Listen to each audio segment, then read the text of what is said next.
Okay, looks like I am all good.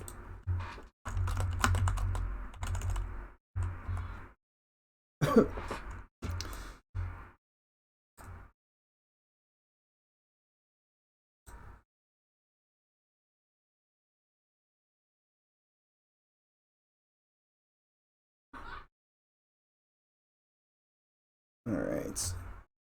Where is? There we go.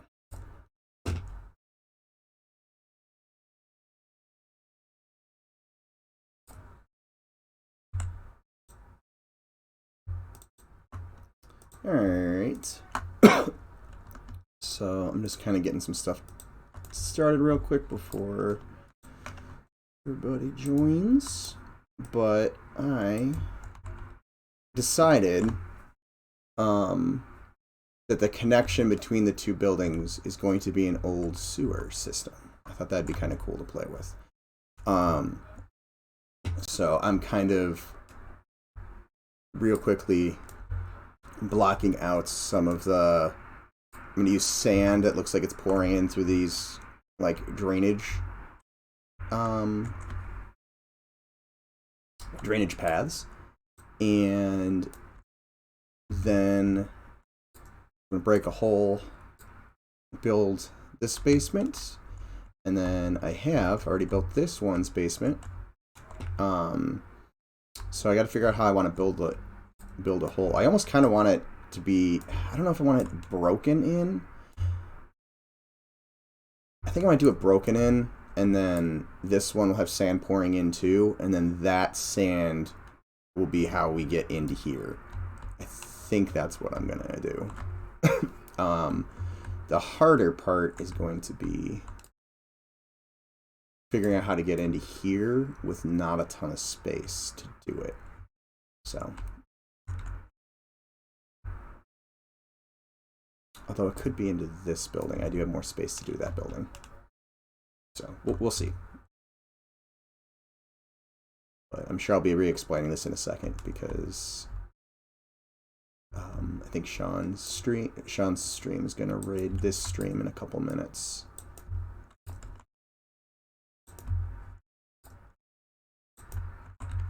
So let's start working on this.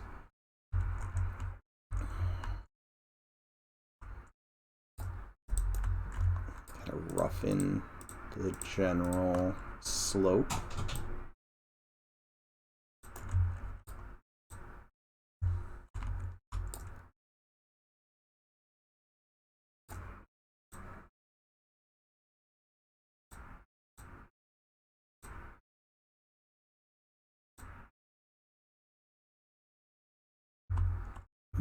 That is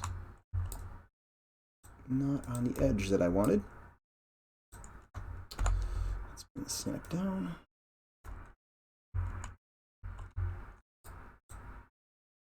Oh, I bet you I know. Hold on a second. Let's grab all these faces and put them on the grid, because that's what I forgot to do.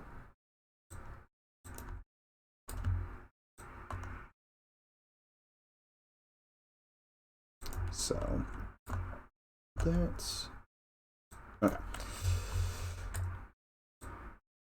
And that one as well. I'm probably going to need to add in some more geo to these, to this plane as well, to make it fit and flow a little bit nicer.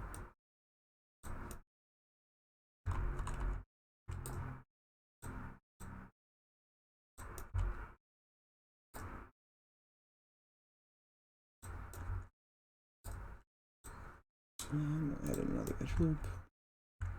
And then I think it's going to bulge out a little bit here.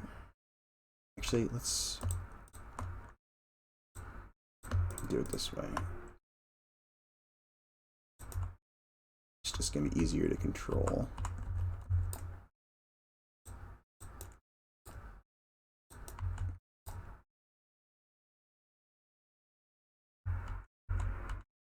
doing it this way.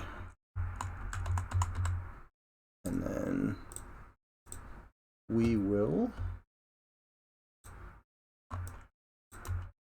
move this back. I don't know if I wanted to show.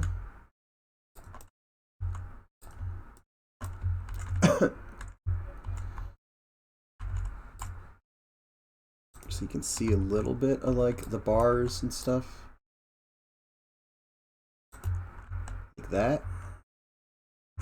We'll leave it like that for now. I can always push that back if I decide it's not going to work. And pull this back a little bit. And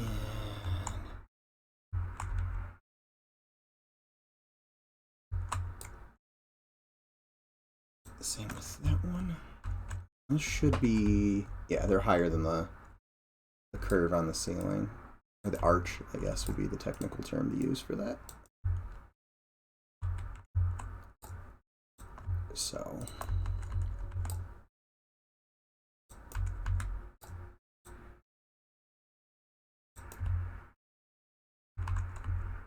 And this might not be perfect right off the bat, so I'm just going to kind of play around with it a bit.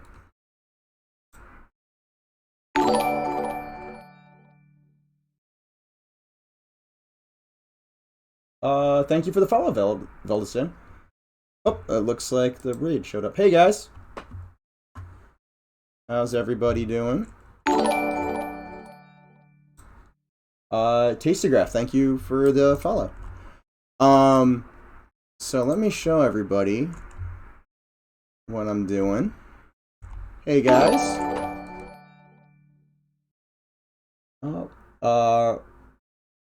RYB, thank you for the follow. Same with I apologize, I'm gonna be butchering everybody's names, and there's a lot of follows shooting up. Golden Glove, thank you. Wow, I'm gonna butcher that name so badly. Regisfilbin 666. I'm just gonna call you 666 because it's gonna be easier. Mandalorian, thank you for the follow. So alright, guys. I have been working on this area on stream a bit. Last night I sat and laid all these planks, which still need a little bit of work. Actually, let me bring up Goblin's concept real quick. I probably should have brought that up earlier.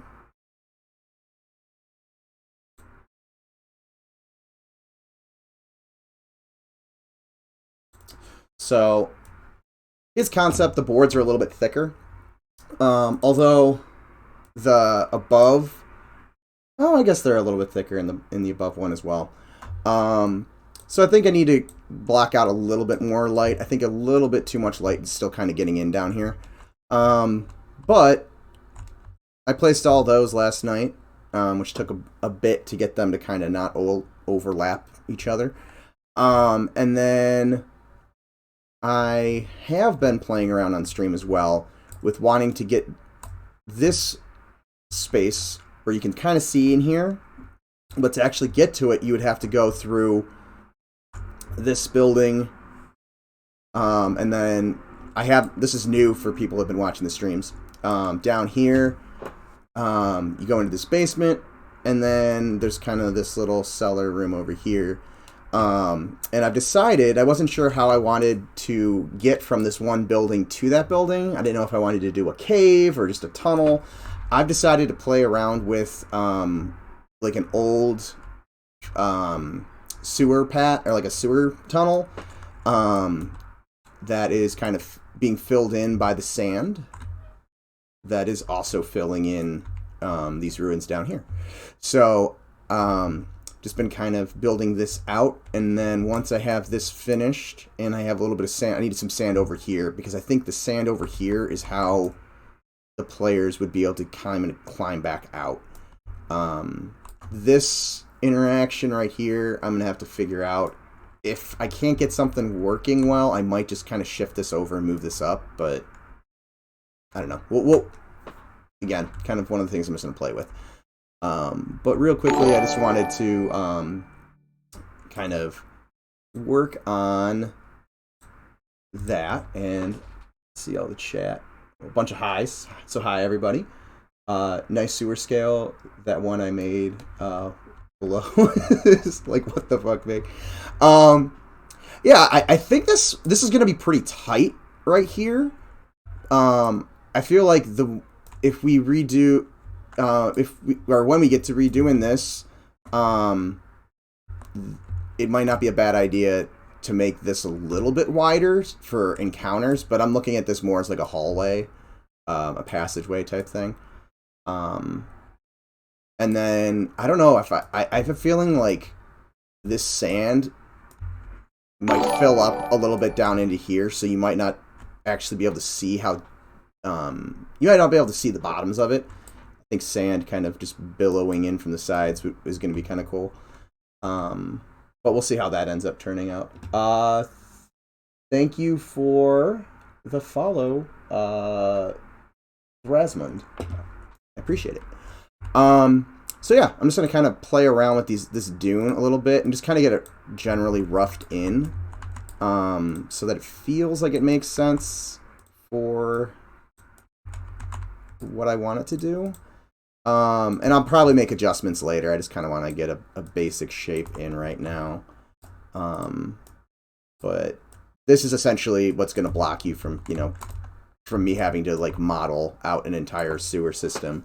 But, it might be something that we decide, hey, maybe we want that. And then this can get deleted pretty easily. But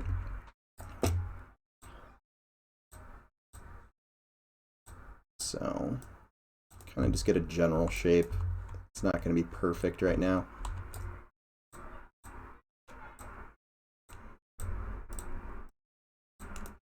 And ideally right here I should probably do some more geo to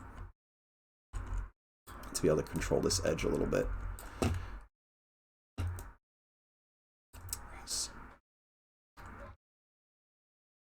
So let's... I don't know if I hit... Okay. I did.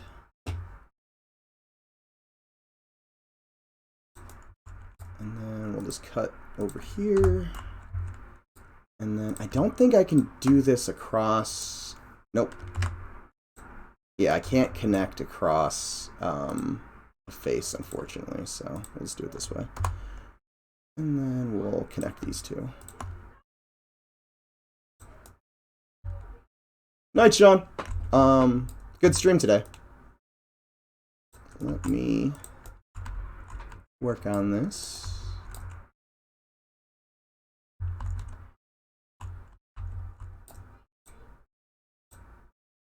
So yeah, the whole concept behind this, comes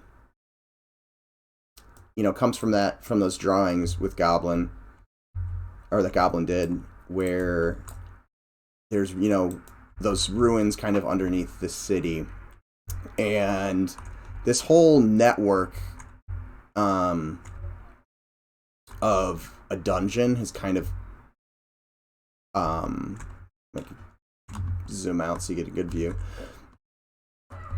So there's this fairly expansive dungeon complex kind of building down here that has a lot of room to grow off into other areas as we kind of figure out how we want to handle it. So, like this area right here has a lot of space to kind of grow this way, and then obviously vertically downwards. And then these caves are just kind of generic shapes right now. And I was playing around as I did this with different styles. So this down here is a little bit more classic EQ, where it was more the tunnels and stuff were very boxy shaped, but they're more like it was more playing with the width and then the angle up and down as opposed to height and width.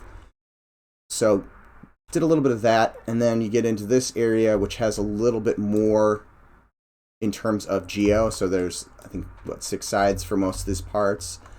And then over here, you know, there's a little bit more. So there's a couple different styles, so we can kind of figure out which we like. Or we can, you know, just keep it and kind of blend between them a little bit, depending on what we're doing. But I've been using this kind of as a, you know, an experiment to some degree, and playing with Pro Builder, which is a newer add-on. Well, newer to me, add-on to Unity. It's been a couple years since I had worked in Unity before I got on this project, so it was not around the last time I used Unity, is the easiest way to put it. So, let me delete these faces real quick. But, yeah, so that's kind of what I've been doing on stream the last couple times. Thanks again, good night. Today is chunky day for M&M content. But it's supposed to be every day is chunky day for M&M, I think. Or chunky art stuff, anyways. But I'm not really happy with that, but I'm just gonna leave it for now because I could sit there and fiddle with that for a while. I've been doing that up here with these dunes, on and off. I need to really kind of just focus on getting this done. So let me, actually, you know what I'm gonna do right now? I'm just gonna duplicate this one, and we will move it over here.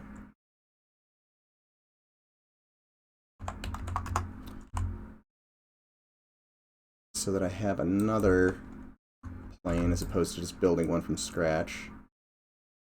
And I know I want this to kind of build up because I think what I'm going to do is I'm going to break a hole here, and then we'll break a hole from on this mesh so that there's some sort of space there.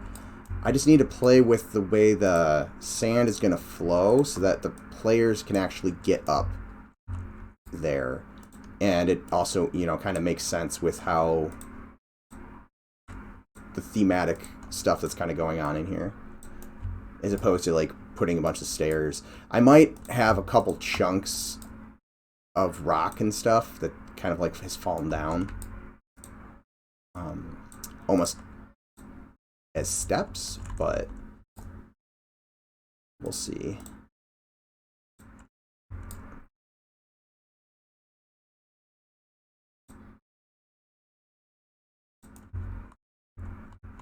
It's looking pretty good. So how's everybody's Friday evening going so far? Anybody have any fun plans for the weekend?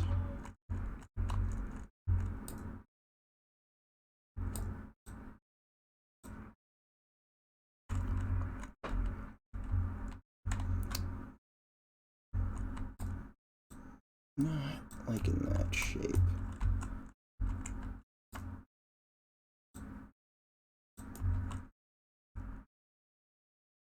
Not really gonna hit the gym and maybe play a bit of EQ. Nice. Yeah, I think I'm actually gonna start my character this weekend. Like that's one of my goals for the weekend, is to actually start a character on P99 green. I keep telling myself I'm going to, and I have yet to do it. So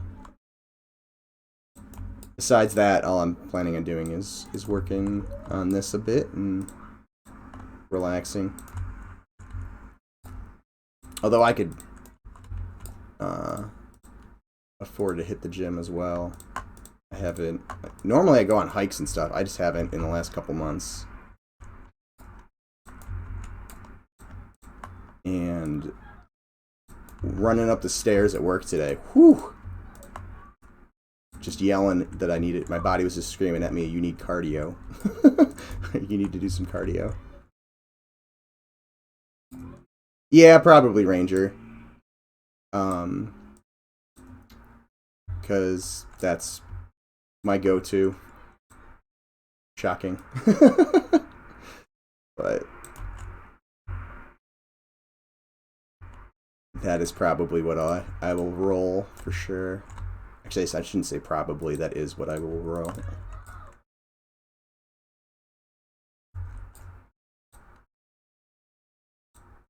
Alright. That's looking pretty good. Now, I'm going to save. I actually worked on this once, or I worked on this a little bit over lunch on my work laptop, and it ended up crashing when I started editing it. So I'm just going to make sure I save, so in case I start editing stuff, it doesn't crash. Although this is new Geo. I lost the Geo that I did. But I think that's why, if you guys were watching Sean's stream, I think something weird happened with GitHub, and my laptop did not get the FBX update for some reason when I pulled. So that's how that ledge ended up popping back in, so I had to redo that real quick. But that should be fixed. So let's figure out how we want to do this. Should I... Well, I already gave myself this edge. Sometimes selecting edges with ProBuilder... Sometimes selecting edges with ProBuilder can be a little annoying. But we got that one, and then let's give ourselves a second edge. And I'm going to just... I'm going to move these vertices around a bit, but I can't really move them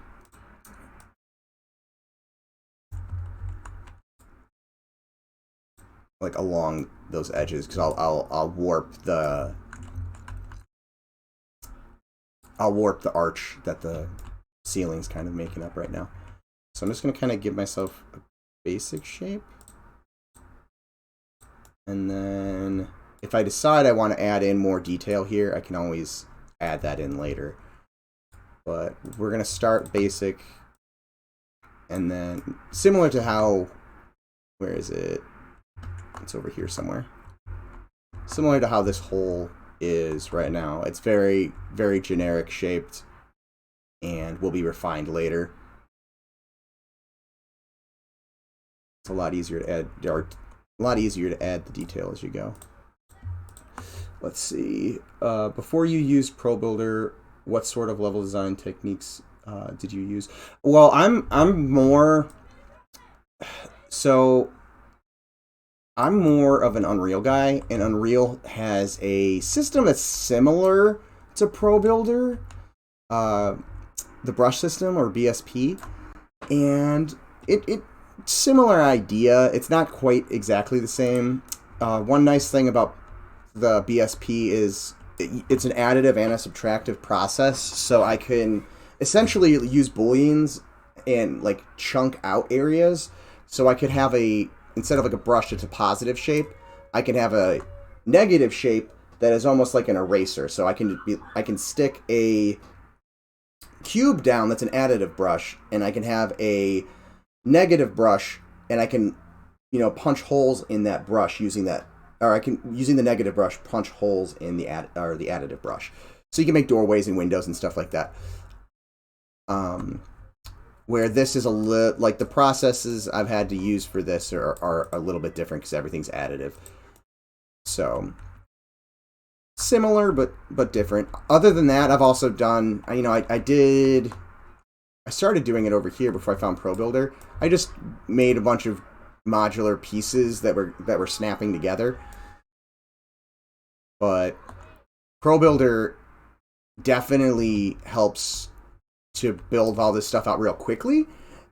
And then what I'll probably end up doing for a lot of it is taking that, exporting it out as an FBX, bringing it into Maya to do any like cleanup work that needs to be done, and then bringing them back in as an FBX. So that's kind of the plan. But if it's not, if I don't have to do the reworking of geo everywhere. I might not do that with everything, so we'll kind of see. But the UV editor in Maya is just going to be easier to work with than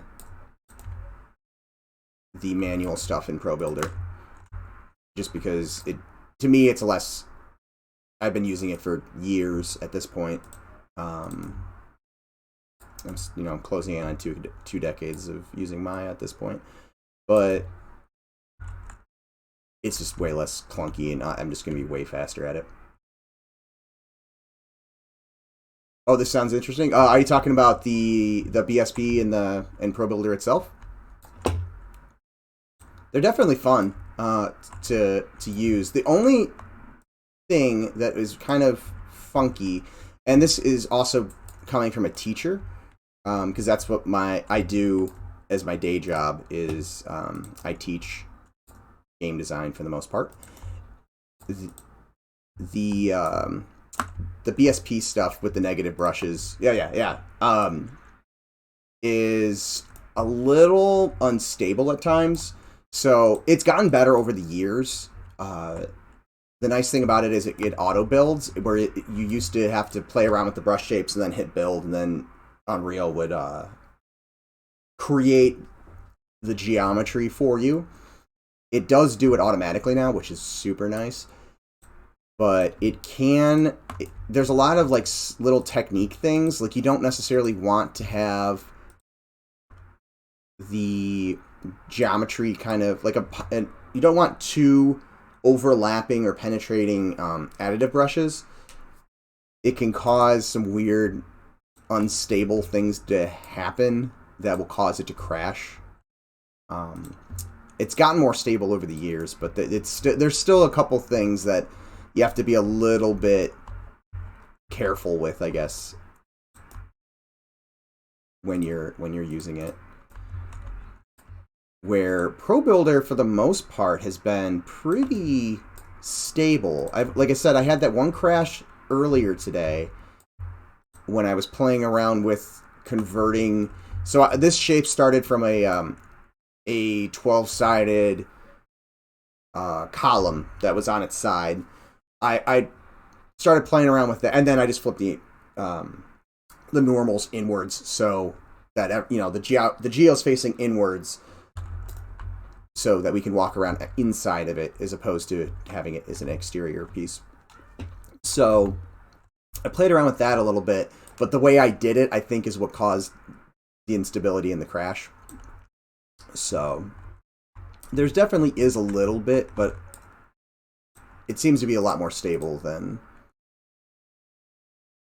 the BSP stuff was, at least from things I've used it for. But I do miss the ability to take the negative brushes in to subtract stuff out.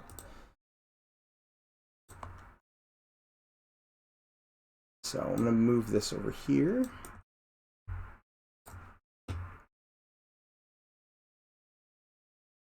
Oh, we got another bot in the chat. Hold on a second.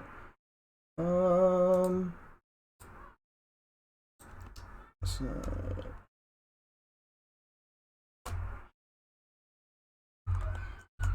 let me get rid of the bot real quick.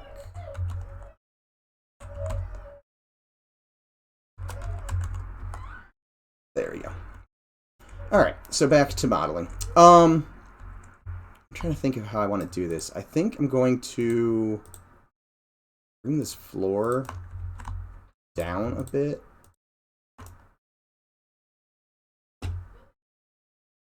Although I have to be careful because I'm going to make it go into there. So let's just bring this... Whoops.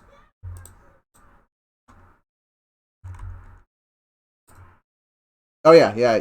Squishy Mustard, you're a mod now, too. Everybody on the team, and then you are mods on my channel.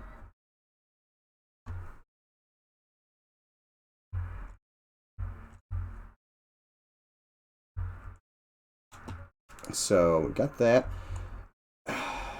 So, I think I'm going to do a combination here. So I'm going to make it kind of look like this is kind of chipped down, but then I'm also going to build up maybe a little bit more sand or dirt.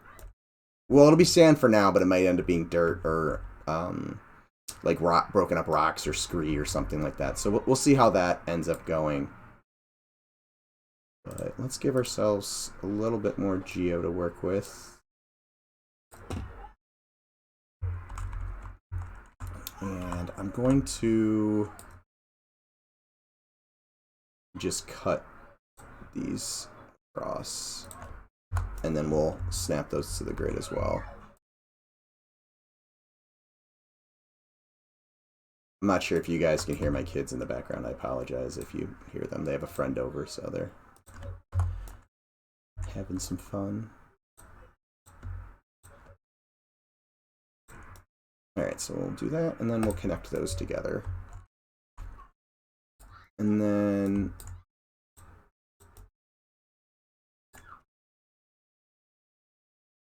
how do I want to do this? I think I'm going to cut off of this again. And then we'll cut off of that. Oop, that was not what I wanted to do.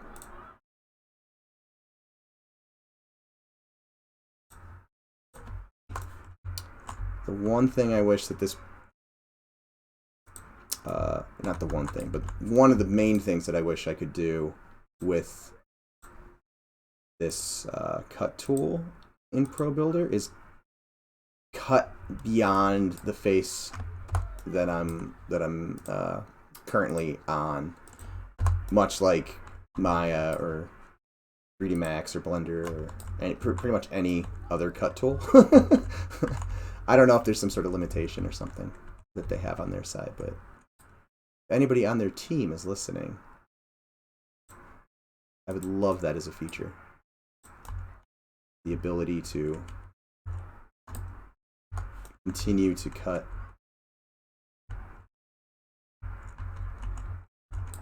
So I think, actually, you know what? I'm going to merge. Actually, let's just do it this way. We will connect those, and I will connect these. And then I'm going to delete this face, and we'll move this in.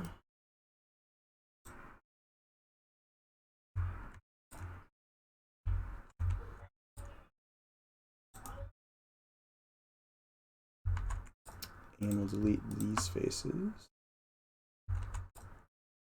And I'm going to need another edge loop across. Whoop, that was on the wrong mesh. Let me get... what's up? Sorry, my kids. Isn't my lightsaber out there? I don't think it's in here, bud. Okay. No, it's not behind the green screen.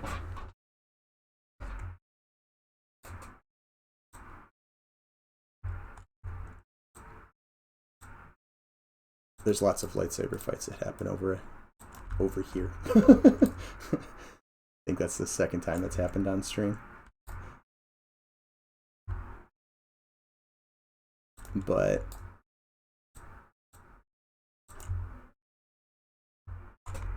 it's looking pretty good. I'm just gonna straighten these out just a bit. Not that it's really gonna matter because well, these ones on the bottom I'm just gonna delete, so those don't matter. So let's grab some of these edges and bridge them. Is that not gonna let me bridge?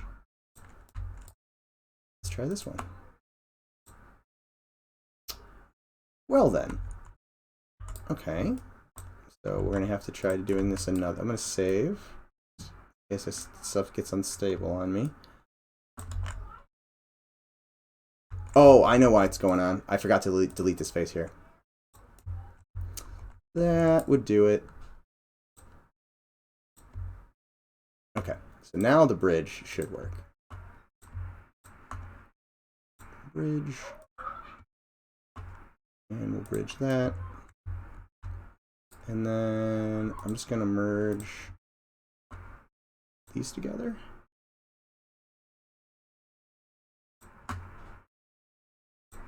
Oops.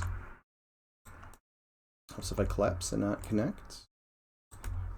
Okay, so now let's play around with this, make it kind of look broken up, but also in a way that I can use it as a ramp.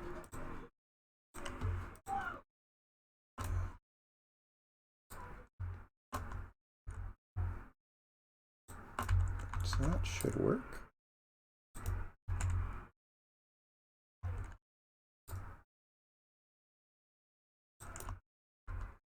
And I'm going to grab some of these edges.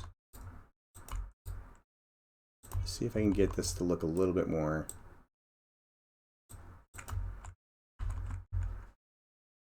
uneven.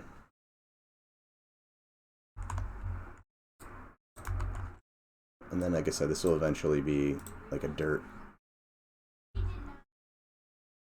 Something like that.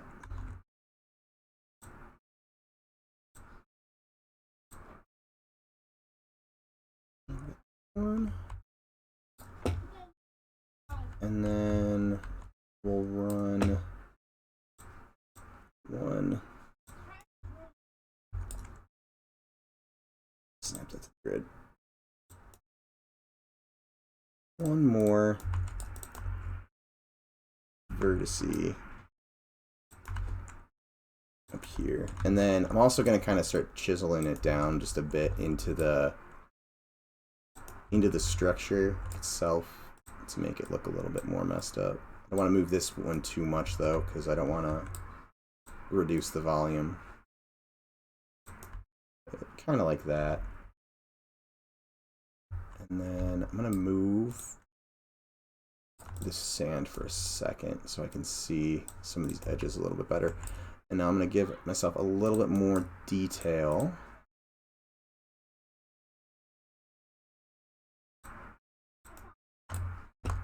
That.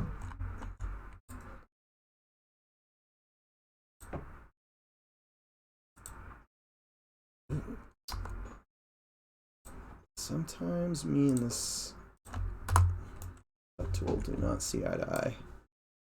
And we'll just bridge this. Vertice, or not bridge the vertices, connect the vertices. Like that. So now I've got a little bit more to work with. Oops, I did not want to.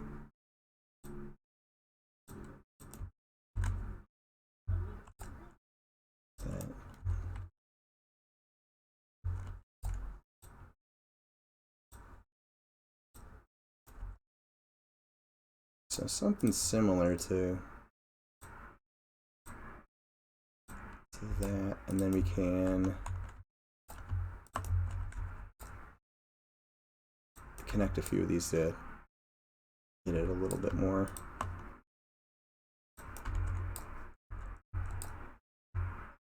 Get the edges to kind of flow, because you get this weird effect when the faces aren't triangulated when you have them at weird angles like this.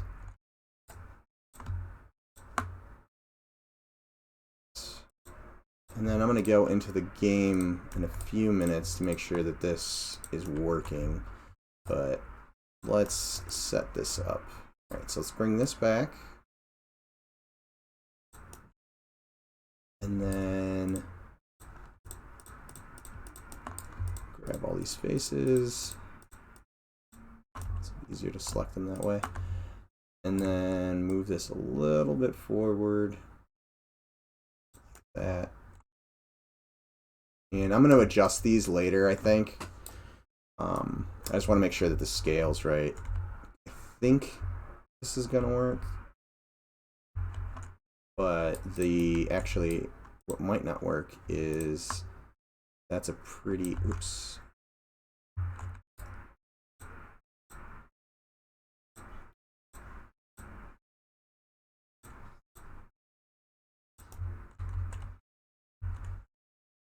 I might need to bring these down just a bit further.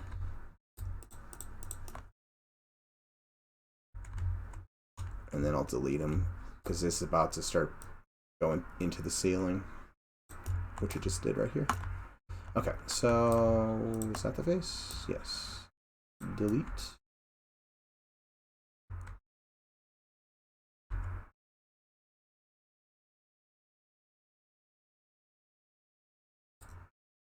And we'll delete this face too. And that one, because they shouldn't be seen. Yeah, okay. So we'll delete those.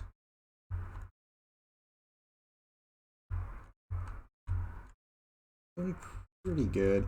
I just want to play around with the, because like this is really steep. I don't think our character is going to be able to climb up that. So now that I have a little bit more extra space there, I'm going to grab these edges, or I'll grab the vertices, I guess, since I was in vertice mode, or vertex mode.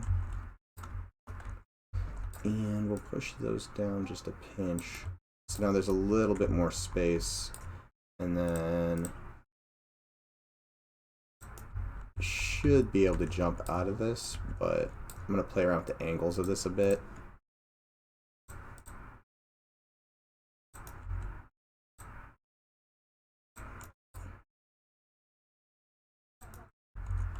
Make it look like it's been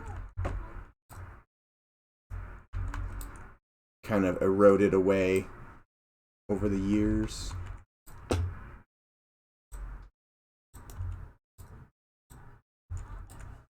And do a slight bevel right there. And it's looking pretty good. I'm going to delete this face, I think. Does this one show up? Yeah, so we don't want that one up here because it's got a weird little piece of geo.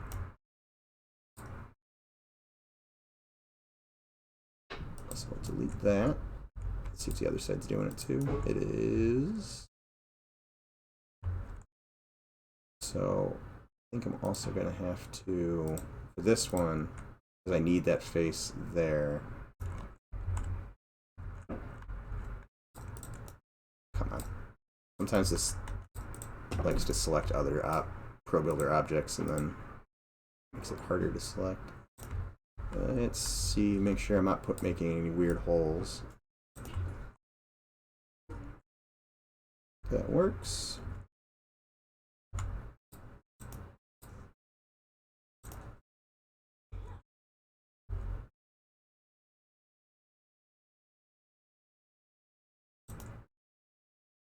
So that should work pretty well. And then I just need to close this hole up here, which I can do, or should be able to do, if I... Yes? Buddy, I don't know. You guys brought it in yesterday. No, I did not. No.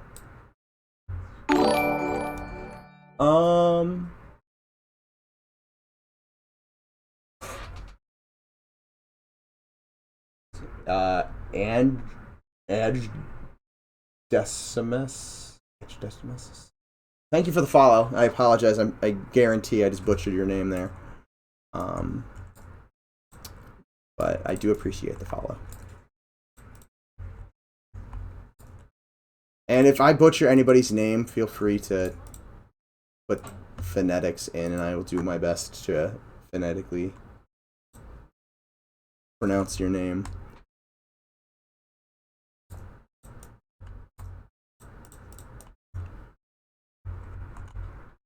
Let's see.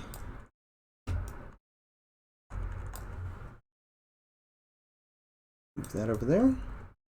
Pretty good. I do have an extra bit right here. So for this, do I have it over here too? Yeah, I got a little bit of cleanup work to do. So I think what I'm going to have to do here is just get myself a vertice. Or actually, no. Maybe I can play with this edge. Like that. And try that over here.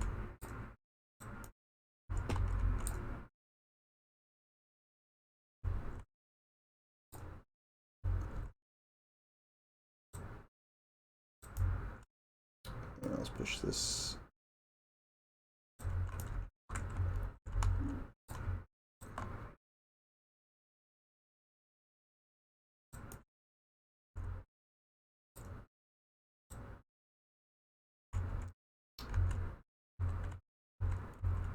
Oh, my walls don't line up. Just noticed that. What is going on? There we go. No worries. It's in French. Just woke up and noticed Loving Robot was hosting you. Figured I would follow. Awesome. Thank you. Yeah, I'm on the team with Sean, working on Monsters and Memories. So I've been doing a lot of the newer geo work for the levels. So I've just been doing a little bit of environment art / level design work lately. What do I want to do? You know what? I think I'm just going to bring back that face I deleted.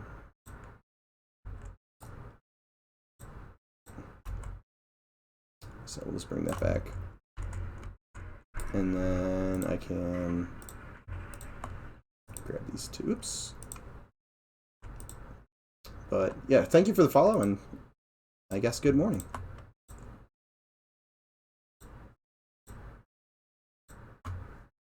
Connect. There we go. I'm like, why isn't that connecting? And then I don't need these to stick all the way out there.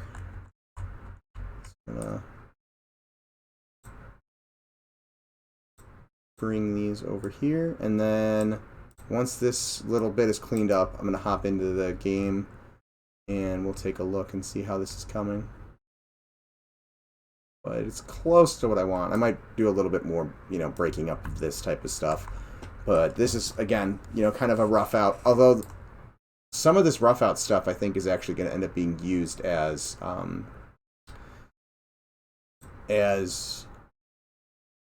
in-game geo. Once I, bring it into Maya and kind of clean it up and sew some stuff together, that it's just easier to do in a modeling program. So I don't remember where my character is. Oh, okay, I'm up here. So I was up here running around trying to see if I could fall through any of these holes, which currently I can't. But again, when we get to the scale of gnomes and stuff, that could end up being an issue.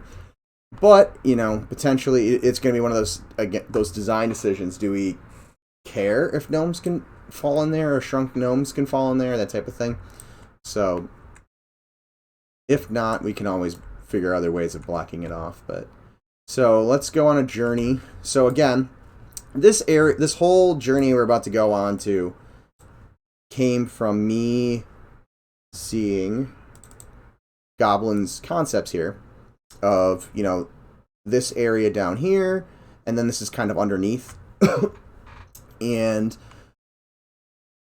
me kind of wondering, how do I get down here? Like, where do we go to get down there? And Goblin also did kind of a farther view of the city that kind of had some of these other ancient ruins that are there. So I was like, do I want to have some sort of buildings over here that you just kind of, go over there? But I had played with, let me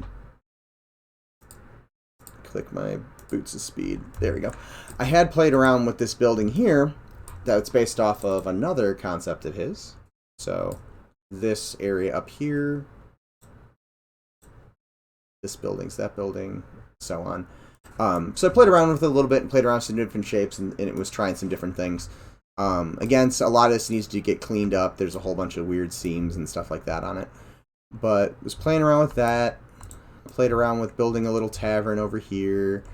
Again, very, rough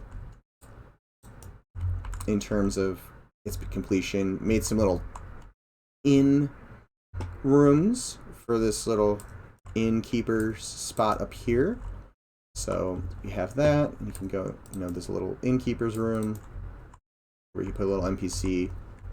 And then there's a little, like, balcony over here to eat. But it's actually the top of a little gnomish house. So there's little gnomes just kind of playing around with scale. And the humans can't currently fit in there. Need to probably crouch to get it. Oh, do we have a crouch?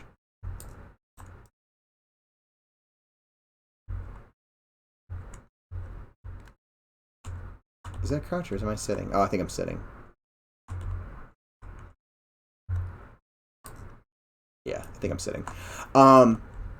So, and then there's another little building over here, and then you can go up into, the little one with the kind of upper apartment with the windows. So I was just kind of playing around with some of that stuff. And then over here, I had played with the idea of, because we want to have encounter spaces in our city and kind of tucked around our city. And this area, which, isn't necessarily intended to be laid out exactly like this. This area is actually is supposed to be up higher on this, but I just kind of started out with some of that geo down lower. So my idea was, how much can I get away with tucking into a structure like this down below? So I was also playing around with just kind of secret doors. So this crate right here is actually a secret door that you can just kind of fall down, or you can climb the ladder down. Oh, do you have layouts of cities sketched out? Not yet. So the idea is, I have been playing around with Goblin's concepts here of the city to see what we like, see how the things work, and then also just kind of playing around with Pro Builder. So what the plan is once we have the lore flushed out for the city, which actually I just got to read some of the first revised stuff this morning, actually. Ham posted it in our Slack. And it's really cool. I'm really excited to build this one section of the city. But we're kind of going over like the individual sections, what the points of interest are going to be, what the sections are of the city. And once we have all of those, we'll probably be talking. A lot of us will be talking, because we got to think about, how does the city affect gameplay in terms of like these hidden encounter areas? How does it going to work with the starting player experience? Where class merchant is going to be, where you're going to start, that type of thing. Player housing and guild housing is another thing we're going to have to think about. How are we going to break this city specifically is broken into 3 tiers, and then there's dungeons and stuff below it.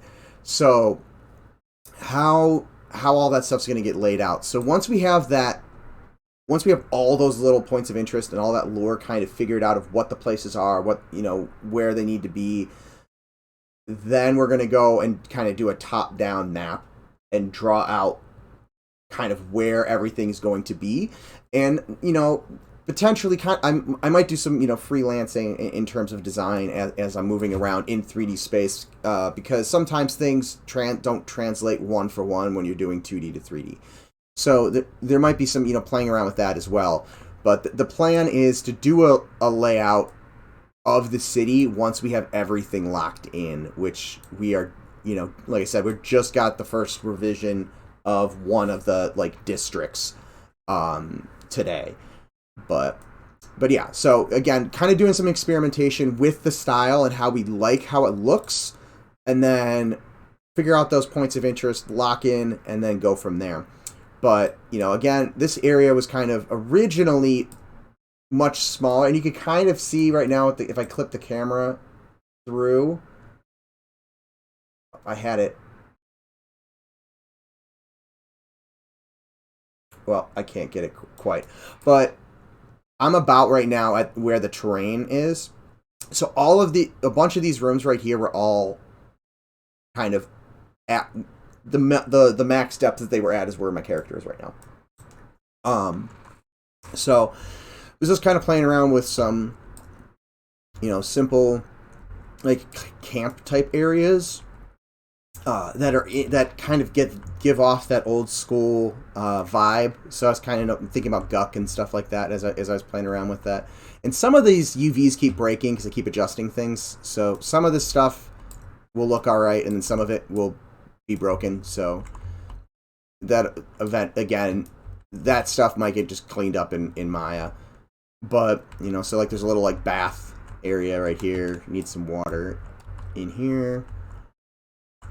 But, you know, there's this little area over here. And this could expand off into other areas. I didn't get too expansive with it in areas. There's kind of built areas that can easily be expanded upon if we decide we want to keep this. I think I like a lot of these areas. So if we don't decide to keep it for Night Harbor, some of it might get broken out and then used in other areas of the game later on. But, you know, there's this whole kind of little, like, almost like ancient temple. And again, nothing is lore-based, but, you know, it's kind of playing around with. And this could easily expand out into, like, a catacombs or something like that. And then you walk over here, and then there's this kind of sacrificial altar. When Sean initially showed it off, people were like, oh, this would be cool for, like, occultists or something. And again, we didn't have any specific lore tied to this, so I was just kind of using that as an inspiration. So, you know, kind of like sacrificial chamber. And then, you know, I was looking at, you know, Guck more up in that area to some degree. And then over here, I kind of was looking off the hole and just had the idea of the hole where you can't fall. Or once you fall down, you can't get up. So I created this, you know, real hectic, or not real hectic, but really tight, where it's like basically right on the edge of the capsule's collision for the player. So you have to kind of really carefully walk over here, otherwise you fall to your death. And for the most part right now, you do die, but we still have to tweak the fall damage a little bit. Let's see. Koj is said, falling has been proven to be 100%, 110% more fun than the ladder. Yes, definitely. I always just kind of miss that collider on the way up. So this is real sketchy. So you probably don't want to run down here if your character is inebriated.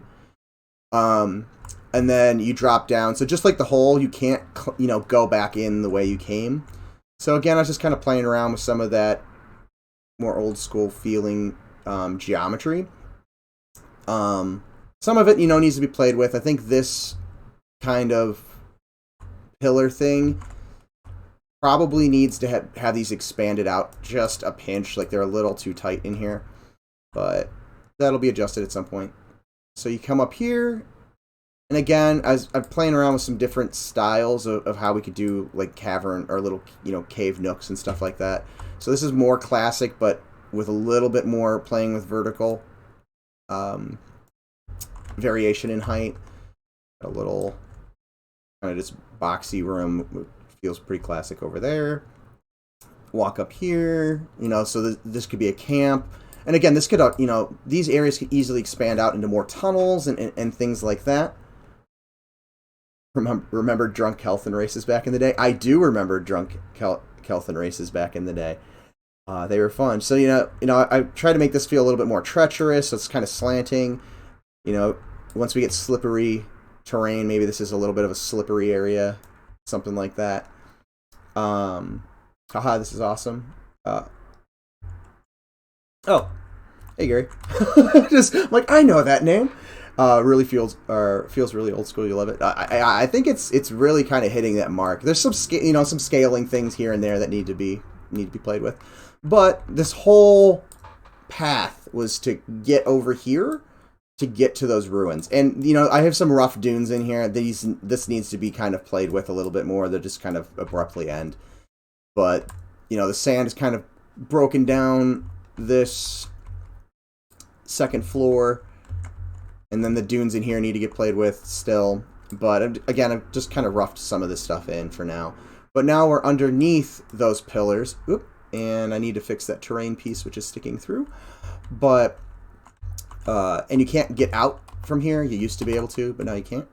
And these areas have actually been kind of made to look like they should. So there's, the sand feels like it's kind of falling down from above, and then there's some, kind of boards and stuff that have fallen down over the years that they just keep throwing new boards on top of.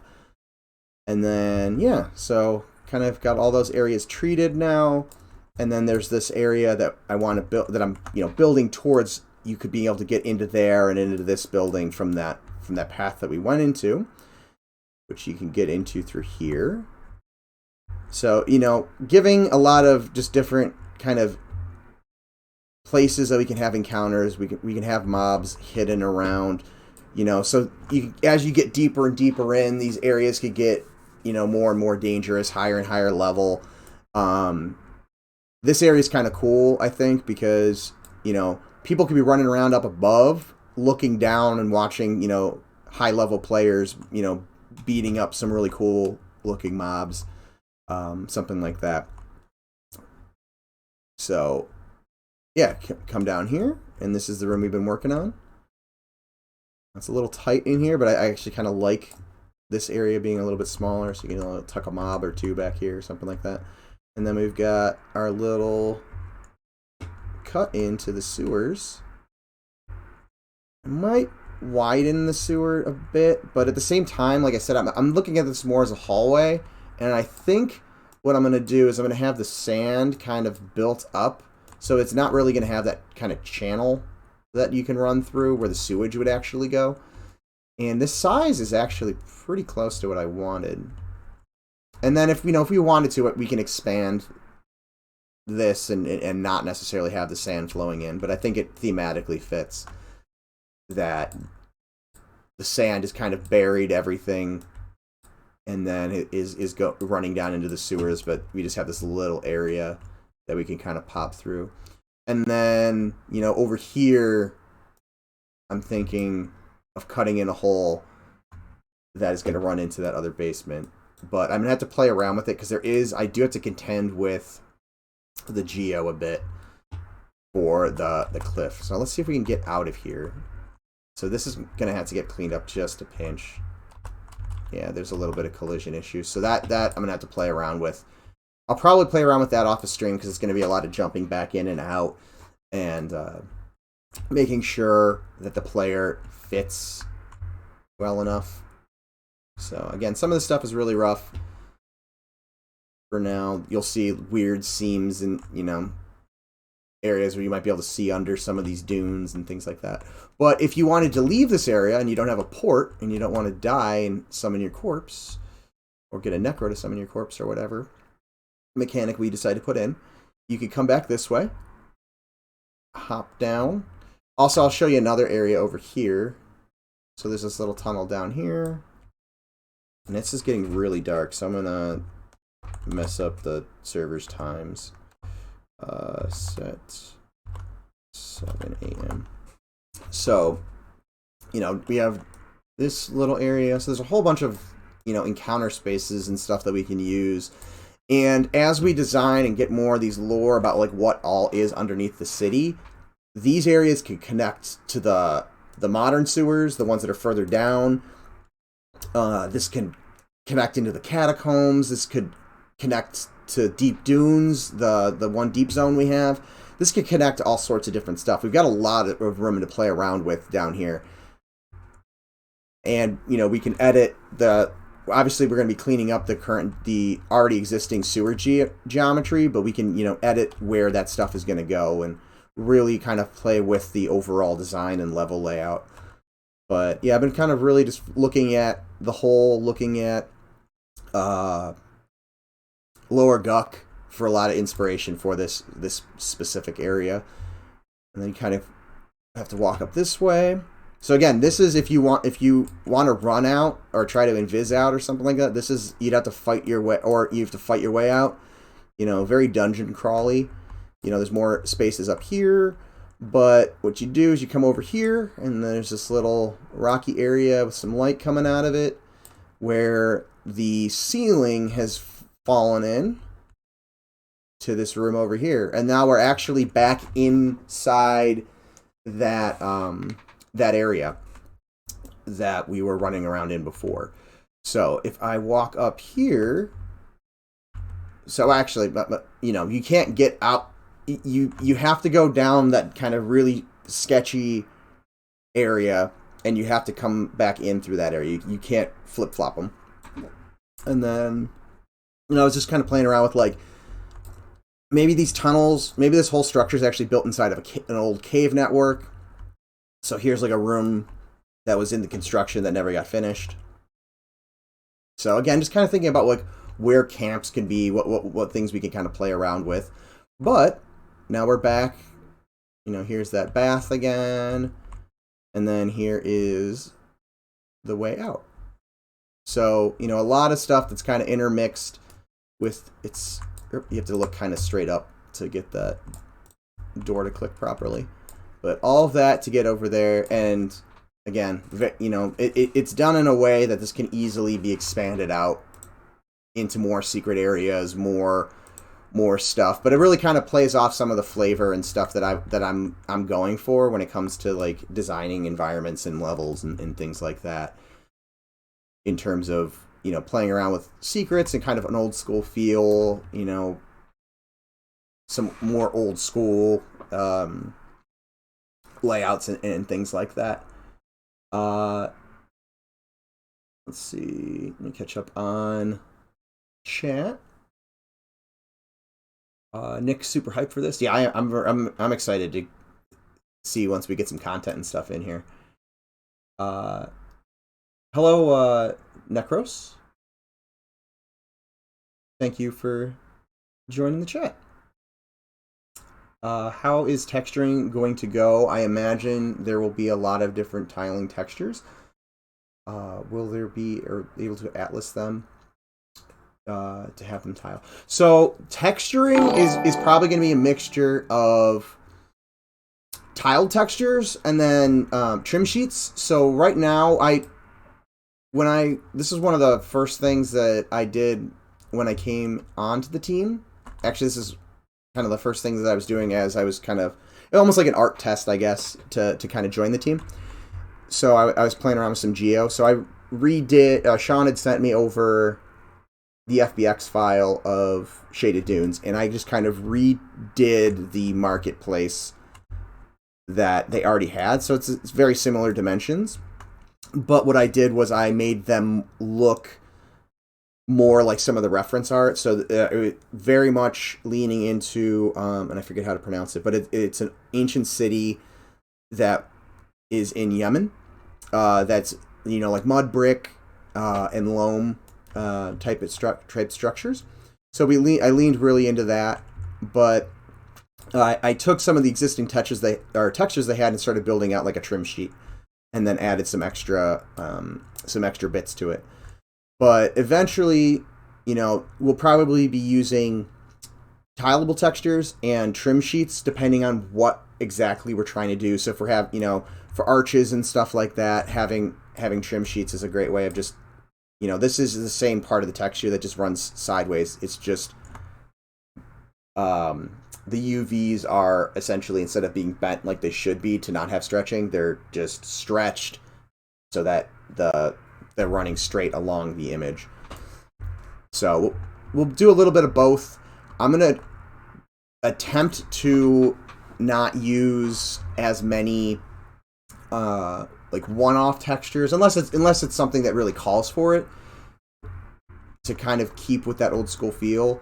And, you know, I edited one of the the wood materials that Marie had done for the team before I got on, and kind of turned it into a trim sheet. So a lot of these props that I've made through here are just using the exact same material. So like these little like wood bolts and stuff are literally these ones. They're just put on little discs and then floated just above the other material, just to, you know, cut down on the different materials and stuff like that. So I made a bunch of different doors, a bunch of different barrels, a bunch of different crates, and tons of different benches and stuff. So we have a ton of variety already for those things.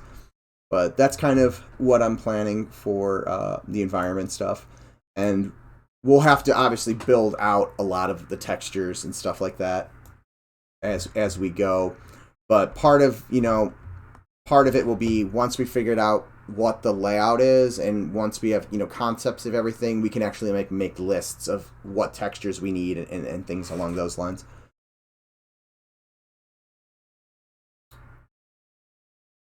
Kind of reminds me of Sebulus. Yeah, it does. It is a little kind of Seb related, I guess, as well. How will this work with the large races, if there are any? So there are going to be I'm very much. I mean, there are larger races. So here's kind of like an ogre scale building compared to a gnomish scale building, compared to a human scale building. So I just kind of was initially getting some just metrics. So I've got numbers written down for the different things. But there are going to be areas that the larger races cannot get into if they are not shrunk. So they may have to find a shrink or an illusion or something like that. And there might be areas that smaller races, or depending on how we do shrinks. So I've talked about this before. If gnomes can shrink, we can play around with scale, and I can hide things throughout the world. So, you know, there might be like a little crack or a crevice that if a gnome is shrunk, the gnome can go into it. And, you know, that also brings up the question of, do all races max shrink to the same size? If not, you might have to find a gnome to send them through a crack to go pull a lever that opens up the door to get everybody else in. Things like that. So I'm definitely, depending on how we design, shrink, and scale, I have a whole bunch of ideas to play around with that. And then also, it can go the opposite direction, where larger races, if the size of the race also affects things like their jump height or their ability to step up onto something, that opens up other things as well, that maybe a large race is the only one that can get somewhere that opens up, you know, that grabs something that opens it up. So I'm definitely thinking of scale and how we can use scale as a gameplay mechanic for traversing our levels, and adding some flavor to hiding different things and elements like that. Yeah, nice. The sense of adventure is alive here for sure. Yeah, I'm glad you guys are digging it as well. So good, man. Great work. Looking amazing, but claustrophobic. Yeah, there are some areas that are a little tight. So I have adjusted the height of a lot of these. There was a couple areas where I'd played with the height being a little bit lower, but Nick and some other people on the team, and me and myself, also agreed that the camera was hitting it a little too much. So some of these areas may get a little lift in terms of height, but there are some areas that I think the walls might need a little bit more spacing out. So something like this room is a little small, and we'll have to see once we get groups of people into these areas and we get mobs into these areas how stuff is going to be adjusted. So a lot of these walls and stuff are pretty easy to adjust. Actually, I did a major adjustment vertically, or with the verticality in here, because this fall was not killing you initially. So I did a whole bunch of adjusting on one of my VODs. So if you check it out on my VOD here or on YouTube, you can kind of watch the process of me like readjusting, bringing this down, and then it having, you know, a bunch of effects on other parts of Geo that I had to kind of play with.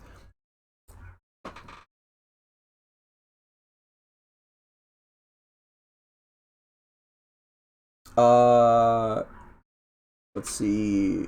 Quasi 1917. What EQ server did you play on? So my initial EQ server that the original Padis is on, and Padis is, or Padis or Padis, I've been called both over the years, but that name was a randomly generated EQ name. But Praxis was my initial server, which became the Wraith. Yeah, it's the Wraith, I think, still. But I've also played on Ragefire for a bit until the Mage box armies kind of ruined the vibe of that server for me. And then I played on Agnar, which was the POP locked progression server. So played that one. And then me and Squishy Mustard, who's in chat here, were playing around on Thornblade for a bit there, which was fun. It was definitely fun, but it was also right. We started late, and we started right before, like right as I was getting on this project. So my free time kind of went out the window for the most part. Looks awesome. Hey, Redigar. And Quasi 1917, thank you for joining the chat. That's interesting. One of my friends, good friends, was from Praxis. I played on the Nameless originally. Oh, nice. For a second there, I saw Nameless in the line below. I thought you were going to say it was someone from Nameless Order on Praxis, and I was about to be like, oh my god, who was it? Because I used to, I wasn't a member of Nameless Order, but I was in the Shining Alliance, which had a lot of, like, when Shining Alliance was a casual raiding guild, and when our members wanted to go hardcore, they kind of had like there was essentially like a behind the scenes thing set up that our members could get in pretty easily, and if you were flagged for a raid zone in the Shining Alliance, you could tag along with Nameless Order as long as Shining Alliance wasn't raiding that zone. So I did a bunch of tag-alongs in, like, Anguish before Anguish was, before we were Anguish flagged in Shining Alliance. So I did a bunch of raiding with Nameless Order, which was cool. But, yeah. What servers were you guys on?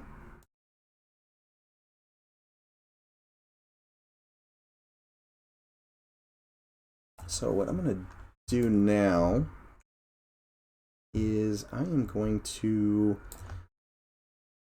Oh, excuse me. I'm going to build out the bottom of these other buildings so I can figure out where exactly I want to be able to get out of these. Hey, Goblin. Squishy Mustard, you are on Praxis? Wow, I did not know that. For anybody who doesn't know, Squishy Mustard is my brother.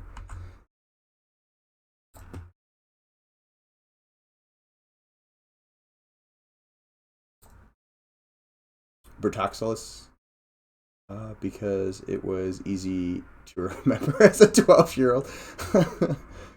That's funny. My friend's name was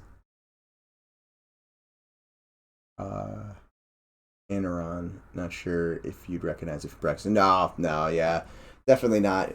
I thought when you said Nameless, my eyes were skimming ahead, I thought you were saying Nameless Order, which was like, I think at one point it was the top guild on the server once. I can't. Why am I forgetting the original top guild? Yep, I'm not remembering. Squishy Mustard might remember it, but But yeah, so that was the top guild, and then Praxis merged with Terra's Thule, I think it was, and yeah, that's when I think Clan Taverin ended up becoming the #1 guild.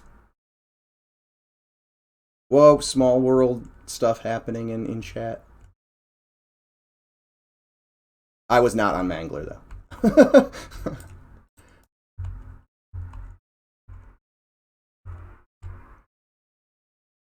Alright, so I'm going to start cleaning up some of this geo here so that it will work with this. And then that'll probably take... I'm already almost at an hour and a half, and it's way past dinner time. So I'm going to kind of bring out some of these walls initially, and we will go from there.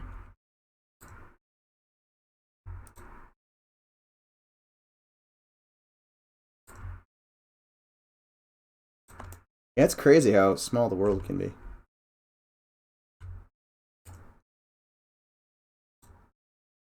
I think Squishy Mustard is even mentioning about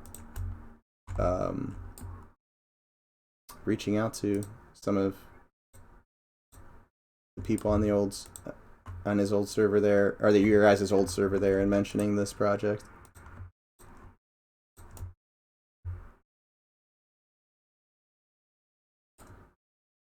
So how about everybody else in the chat? What servers are you guys from? Maybe there's other people in chat that know each other from previous EverQuest exploits.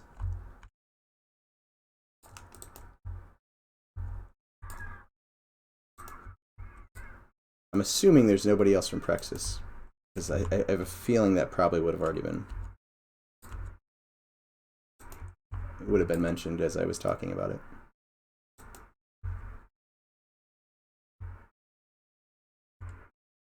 Ooh. Okay, so we're gonna have to play around with this. I forgot again. I knew I had to play around. I had to play around this particular cavern, but I forgot it when I was moving this. So we will delete these faces.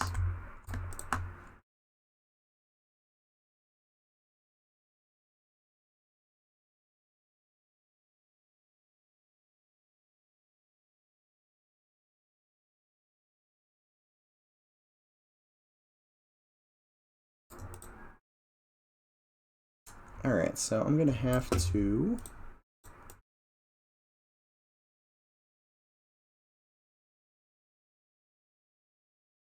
the Wraith, Bertoxilus, the Wraith, and Sullenzac.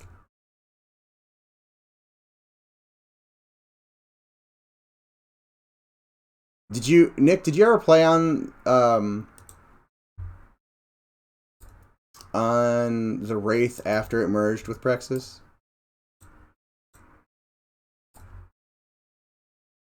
I don't remember when. It was during one of the times that I was not actively playing EverQuest that happened. So I couldn't tell you what year that would have been.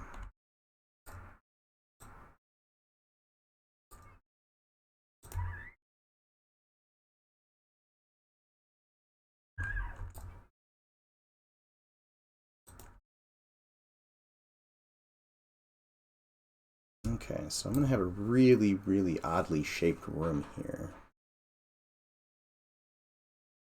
Nope, only a bit. Circa 2000. Oh yeah, then that. I would assumed you would have noticed or remembered my name had we had any run-ins, but yeah, I definitely did not interact with anybody from Wraith in those years.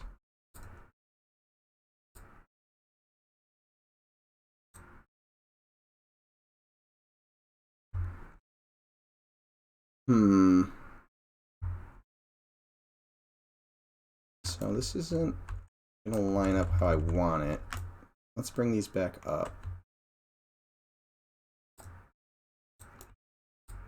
So I think what I'm gonna have to do is maybe have to link up with this building. But I don't have the walls set up properly for that building. Right now it's just a big box, which is not ideal. So let's try to fix that.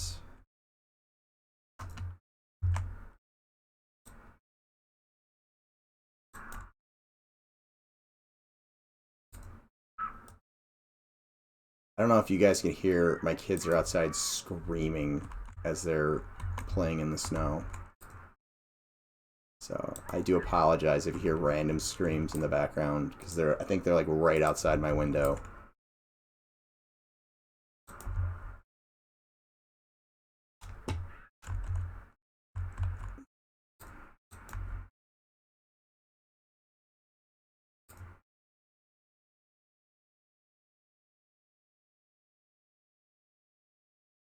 I should really fix my Twitch name someday. Yeah, I changed mine once I like became officially a part of the project. I changed mine just to make it easier for everybody to follow. And it linked up with my my Discord name, and that is not what I wanted to do. Come on. There we go.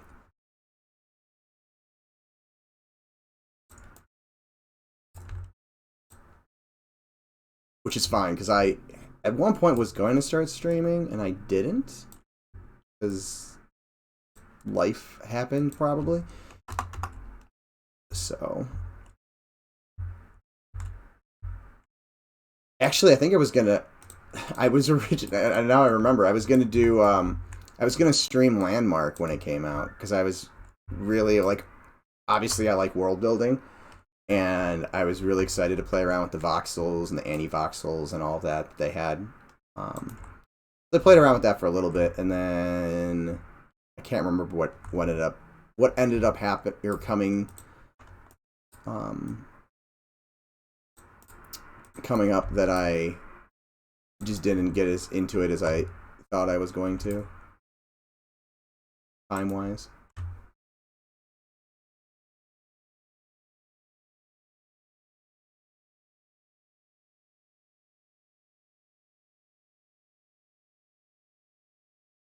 Oh, you spent 300 on it? I think I just did whatever the cheap one was. Maybe 25 bucks? A collector's edition hit. That's brutal.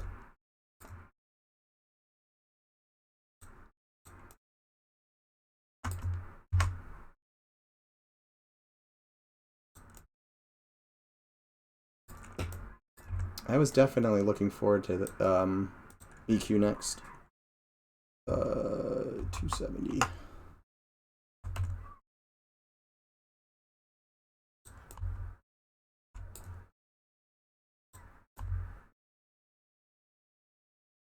Oh, you bought it for 2 friends too?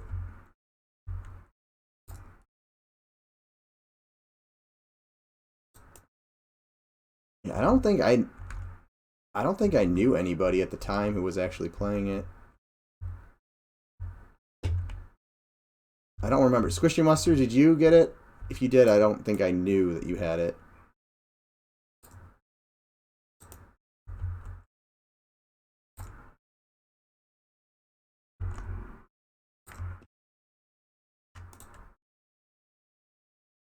Okay, that's what I thought. I didn't think you did.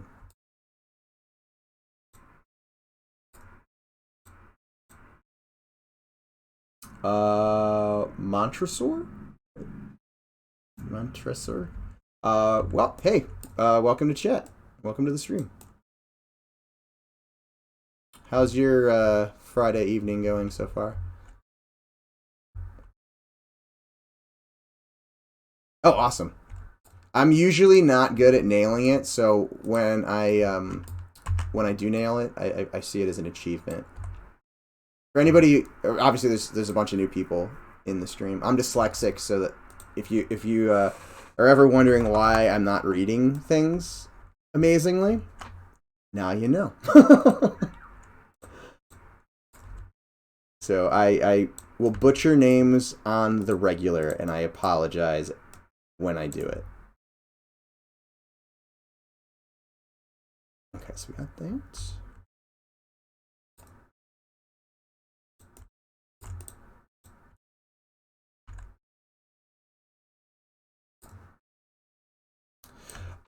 Going well, man. Just hanging out and game development as well. Awesome. I watch Sean all the time. I haven't caught you yet. Oh yeah, I'm for everybody who's new because of Sean's raid earlier. If you're interested in watching, you know, the kind of level design, environment art style streams that I'll be doing, I primarily will stream Monday nights at 8 p.m. Eastern Standard Time, and then Wednesday I do a lunch stream at around 1 p.m. Eastern Standard Time. And then occasionally, if I have time, I might, you know, do another random stream or something like that in, over the weekend or something like that, depending on what's going on. Although, you know, there'll be times that I'll do things off stream. It just ends up being a little bit faster, and I can get more done without engaging in chat. But I do enjoy engaging in chat with everybody. It's a lot of fun. Okay, I think that is everything. Let's go down here.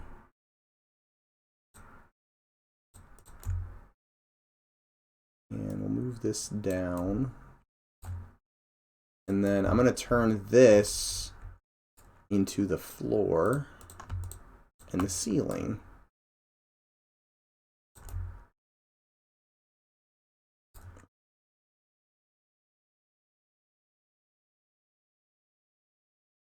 Monty used to do environment art for Pantheon. Oh, nice. Hey, Nick, how have you been?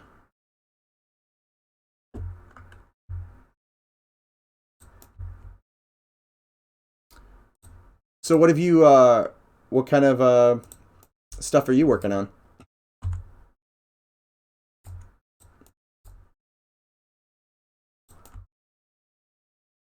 Since you said you were doing some game development stuff yourself.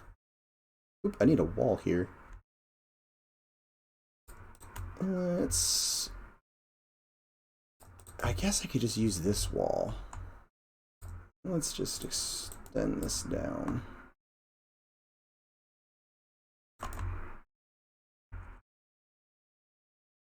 And just make sure it is lining up.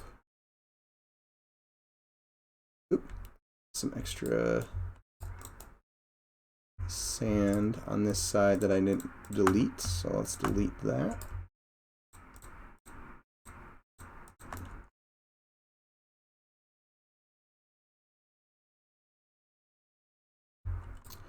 You moved from environment art to technical art, software engineering, so I do that now. Awesome.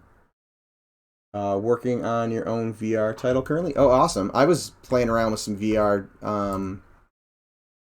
like small little projects myself before I got onto this project, but I never got anything close to like release ready. But it's a lot of fun to develop. What software are you using to develop it?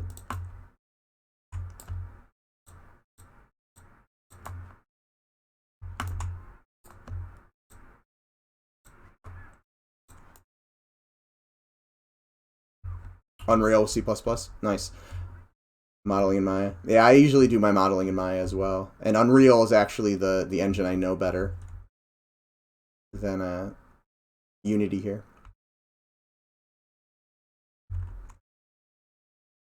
I was playing around when I was playing around with the stuff though. I was using blueprints. I need to sit down and dedicate some time to eventually learning C++, or since we're using Unity here, C#. Okay. Grid BSP stuff is really good for hashing out. Yeah, actually, I was talking about that earlier because I've been using Pro Builder in Unity here to rough out our geometry, and I think it's also the nice thing about it is it's very limiting. Like I feel like it's more limiting than even BSP to a degree. So it's kind of keeping that classic old, EQ feel without me having to really think about it as much. But yeah, I was talking about the BSP and how you can use like the subtractive brushes and things like that, and it was kind of wishing this had that ability to some degree.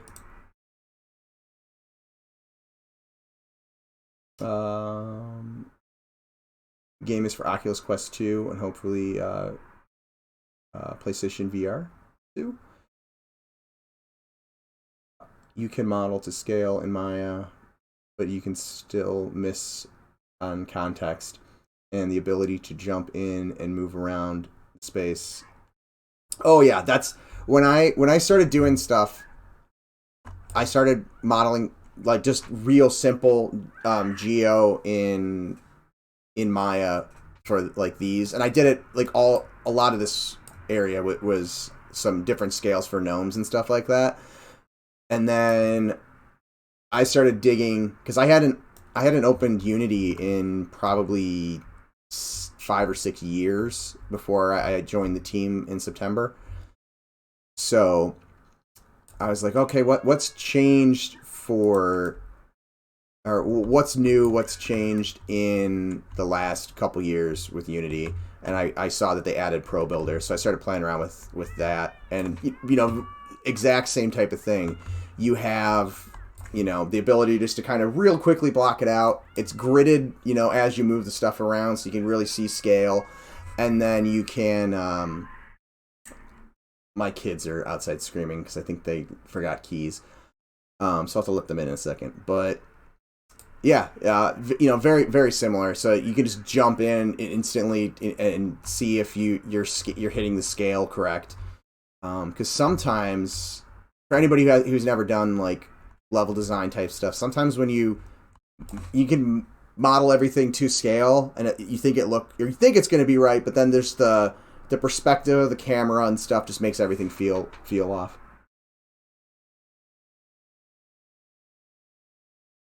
Yo, hey squid pasta. Damn squid pasta, you have to show up when I'm so hungry. So is it pasta made of squid tentacles or is it pasta with squid? I love calamari. I know a lot of people don't, but it is delicious. And I'm not a giant seafood eater. I don't mind it, but okay. So I have this, and that is lining up here. I think what I'm going to end up doing is similar to this, but over here. Now the question I have is like, do I again, this has to get cleaned up a bit, but do I do a second collapse over here, or do I just make this one big collapse?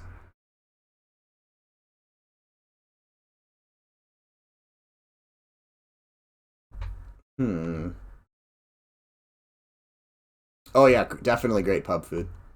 There's on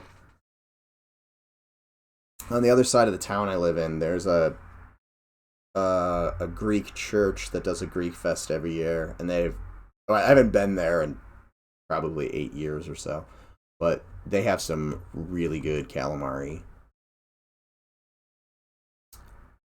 which is kind of making me want to go get some the next time they have that.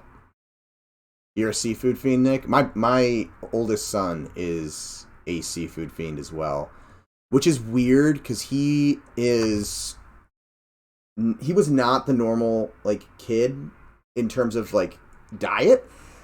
He would not eat grilled cheese. He would not eat pizza, although he eats pizza now.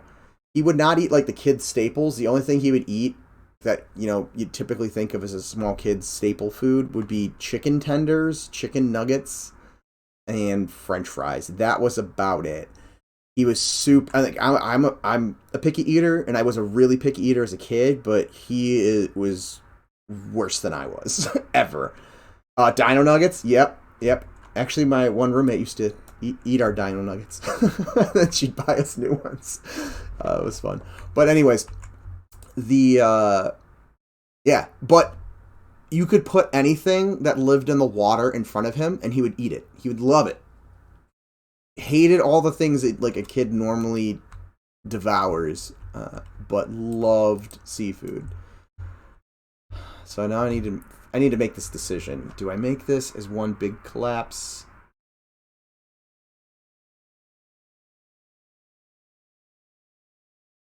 I think I'm gonna do it as one big collapse. But I'm also going to real quickly do an intermission so that I can go let my kids in so they can stop screaming in the background. I'll be right back.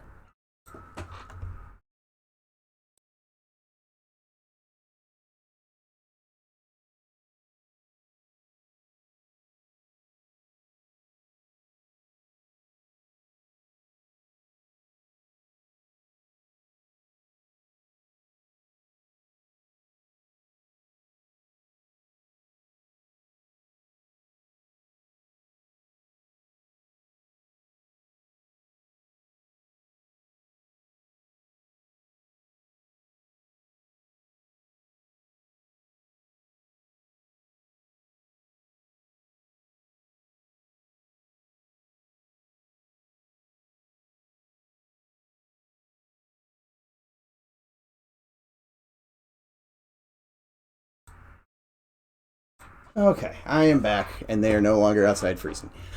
Alright, so let's figure this out. I think I might just do this as one big, kind of broken up area. Did I miss anything with chat? Seafood Fiend. Because it's like an hour wait to get a drink. Okay, I was out there. It's like 20 degrees. The cold builds character. Yeah, I remember the cold was what taught me in high school to always remember my keys. So I have not locked, knock on wood, I have not locked myself out of my own house since then.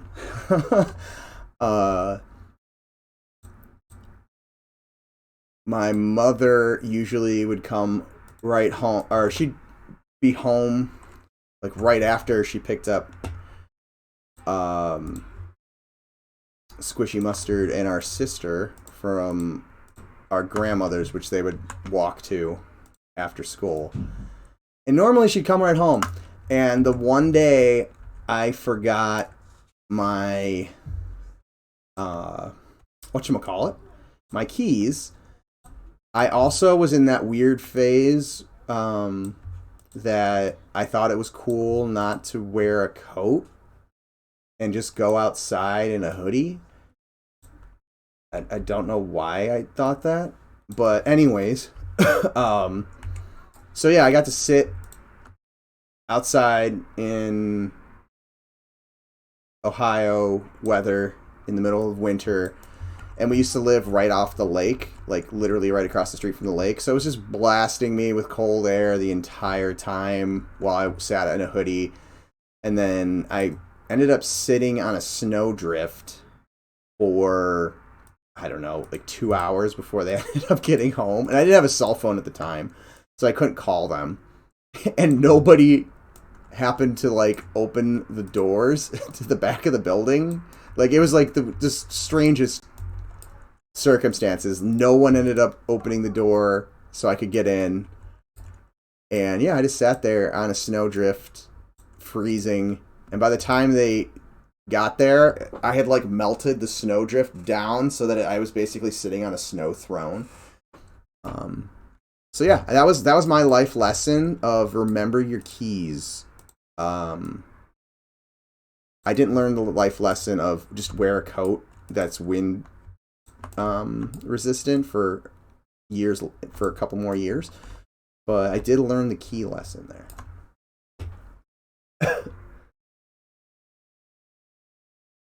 Let's see. You're screwing around on P99. I'm gonna play on green. I might play on it. I might make Paytas, or I can't make Paytas. Someone else has that name. I might make my Ranger tonight after the stream and after dinner. Yeah, Nick plays on green, waiting for the next TLP to open. I'm wondering what the rule set's going to be for the new TLP. I might jump in and play for a bit on it. Oh, I was on green for a lot last year, but haven't been on since Valius launched. My rogue has a primal spear and a 2-hour dagger. I think it's time to level something new. Those are some pretty decent, legit weapons for that era.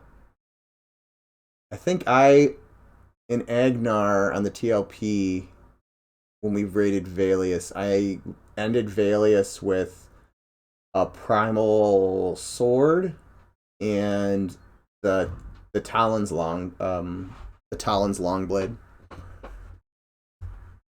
which I think that was the first time I ever actually got that. I used to on Praxis go in there occasionally, hoping it dropped just to have it.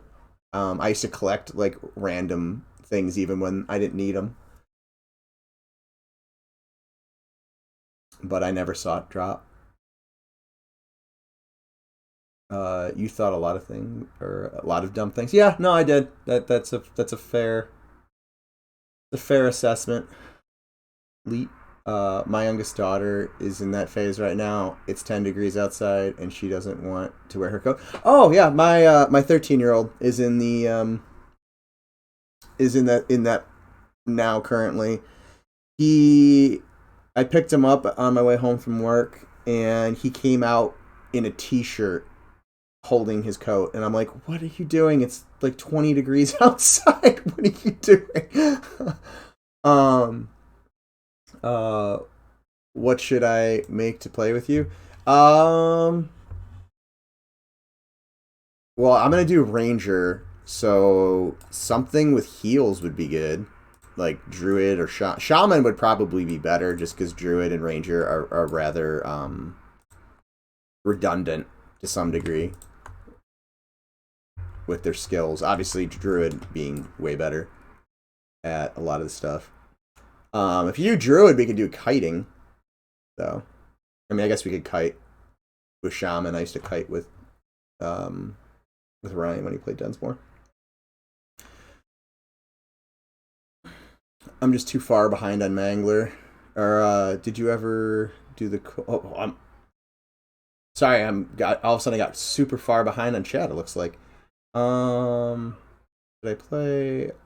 I'll probably mess around with the TLP too. Awesome. Yeah, we should just do a little guild or something on the TLP if we're all gonna pop on it for a little bit.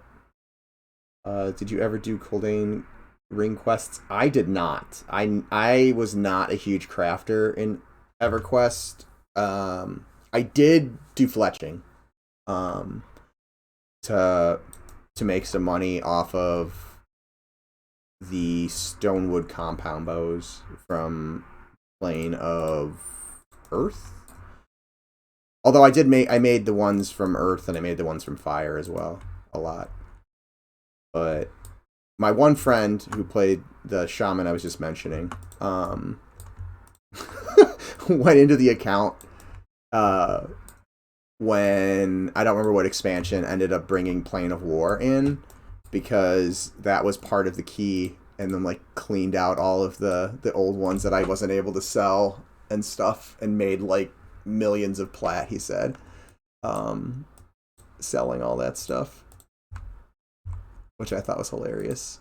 But at that point I never had any intent of going of getting back into EverQuest, but I did. I mean, I ended up playing with him, and then he ended up like power leveling me and would drag my Ranger. He was on whatever the the best guild on Wraith was at the time. Scarlet Vengeance, I think.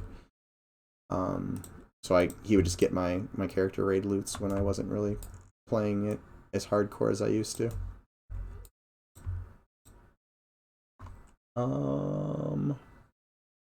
Ranger Enchanter.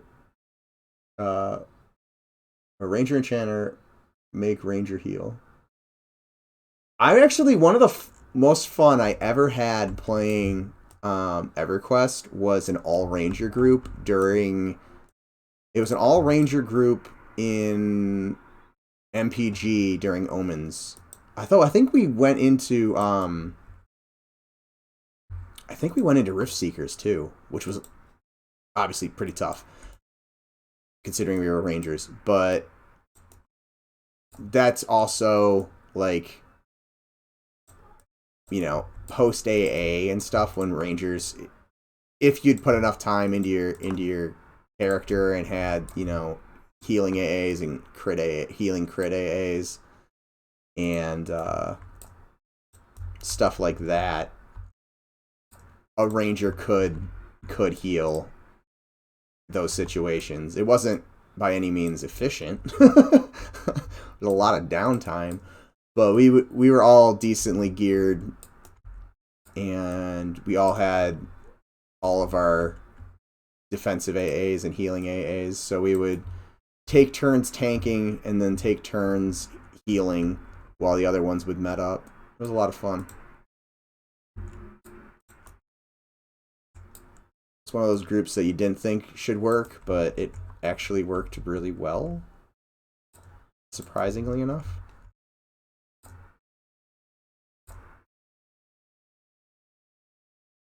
You really want me to run from Hallis? Yeah, I mean, it's always a fun run. The Hallis sprint through, the level 1 Hallis sprint through Blackborough. I finished Coldane on Agnar, Blessed, Fadark, Thunderbolt, and Raincaller. Yeah, that, and I would do the Talon, or not the Talons, the True Shot. I would fletch the True Shot longbow. But that was because I wasn't a Karana Ranger, so I couldn't make the Rainkeeper one.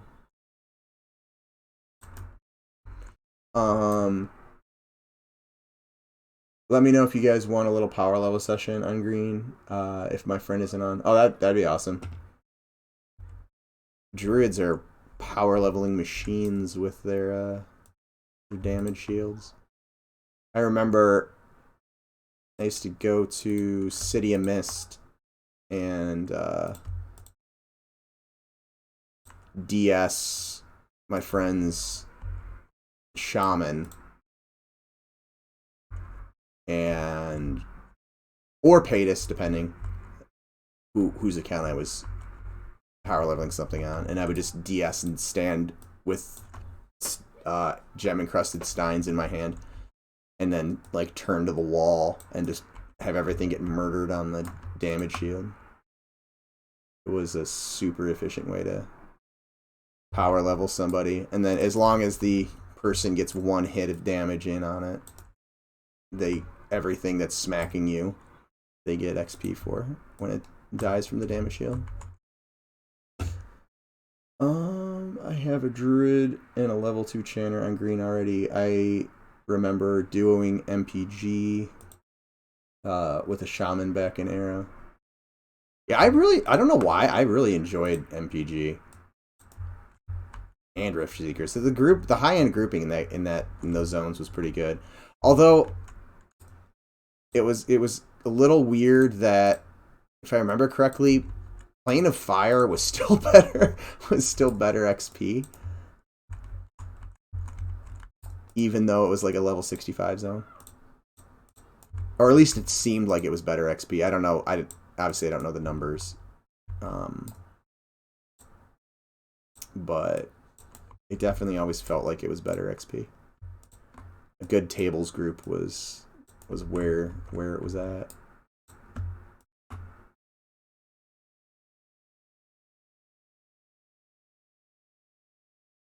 That does sound like fun. Oh my god, I'm getting so far behind on chat. Maybe usually not this bad. Did you ever get the World Walker staff during Omens for the Ranger?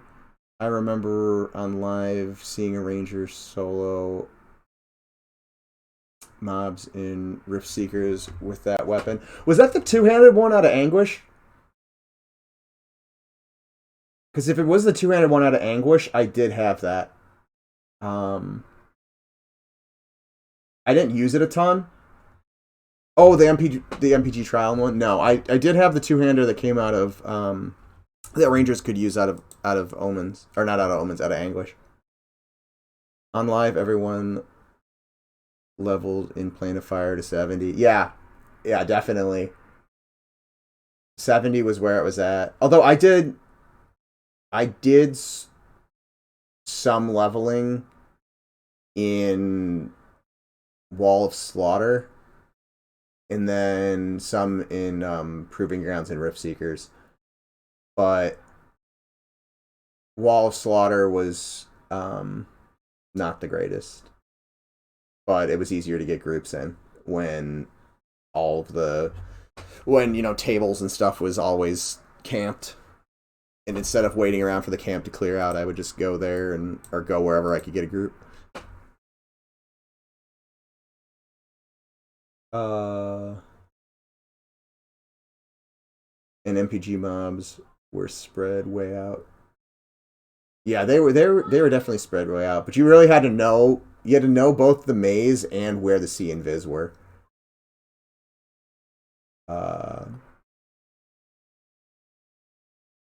Oh, hey, Katerin. Fire had a Zem that was really high. Okay. Yeah, I thought it had some bonus on it that was really high. I just remember it being way... It at least felt like it had a lot. It had a higher XP bonus than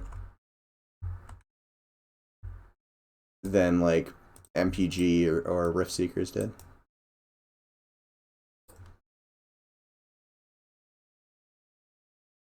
I kind of want I kind of want the range on blues to be a bit tighter, and the Zems to be more standardized for M&M. So you can XP where you want and fight stuff closer to your level. I'm not sure you even need Zems. From a design point, should be based on the mobs itself. Trying to get spell runes too. Yeah, absolutely. Mob XP modifiers as well. It was a combination of all the things: higher Zem, moderate HP, easy pulls. Yeah, that's a good point. The HP felt a lot lower there too, so the kills were faster on top of that, and it also had a decent respawn rate too, if I remember correctly. It's been a while since I've killed in fire legitly. I've played, or actually no, I guess Agnar was the last time I did, so I take that back. But before that, I was running a 30-box army on the Grand Creation on the EQ emulator server, and that was where I would go and level my box army, which the trick in that was put my rogue, or put both of my backstat, or no, I think I had one rogue with assassinate originally, and then you just put that in there and they were just one-shot everything, so you would just run around the zone and basically just one-shot fest.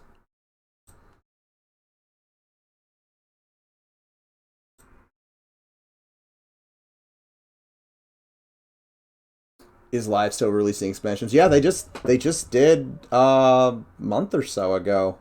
They're still kind of doing they've been doing a revisiting of the expansions in order. So I played a little bit, but they're breaking him in, they've been breaking him into 2 expansions. So I played a bit when I can't remember what they named the expansion, but I played a bit with the first of the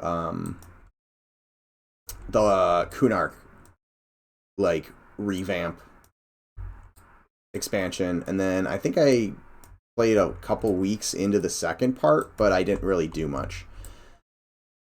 And then they did 2 in Valius, and now they're in Luckland, or Luckland, or however you actually pronounce it.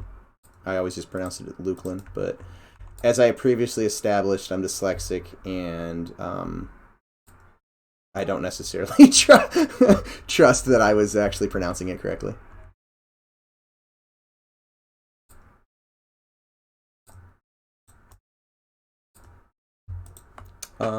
That's wild. Zems were originally designed to award the risk groups were taking, but people have become so efficient it's hard to quantify what's appropriate now. Yeah, no, that makes a lot of sense. Players are definitely super efficient. Because, I mean, when I do a TLP, I know I'm like, okay, I'm going to do this. Because I pretty much know, we all know. We've been playing the game for 20-some years now.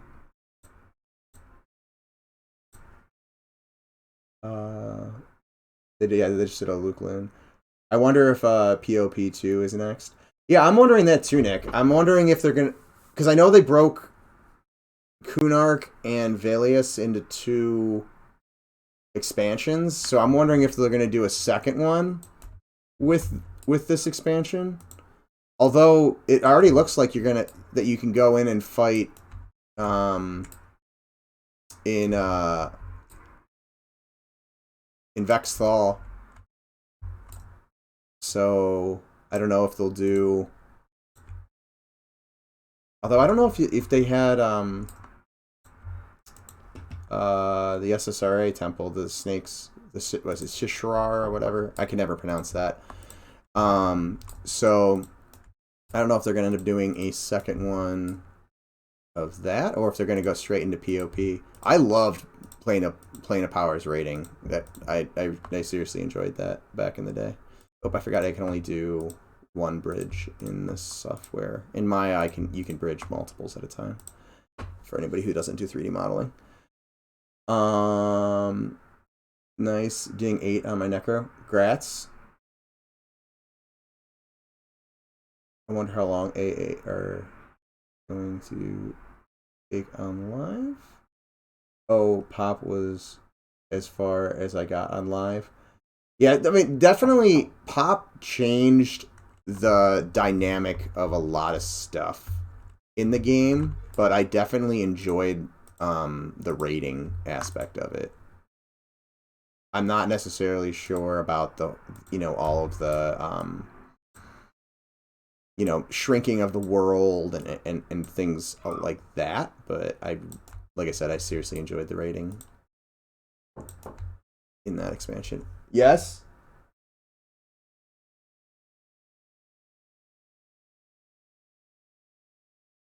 Sure. What was I gonna say? Or what was I doing? I was reading, sorry. My kid knocked on the door. Almost to 12, then the bard diet begins. Oh yeah, you were talking about that. Empire of Kunark, I think. Well, I'm really far behind, I think, in chat. You guys are chatty tonight. Also, I should probably just expand this window so I can see more of it.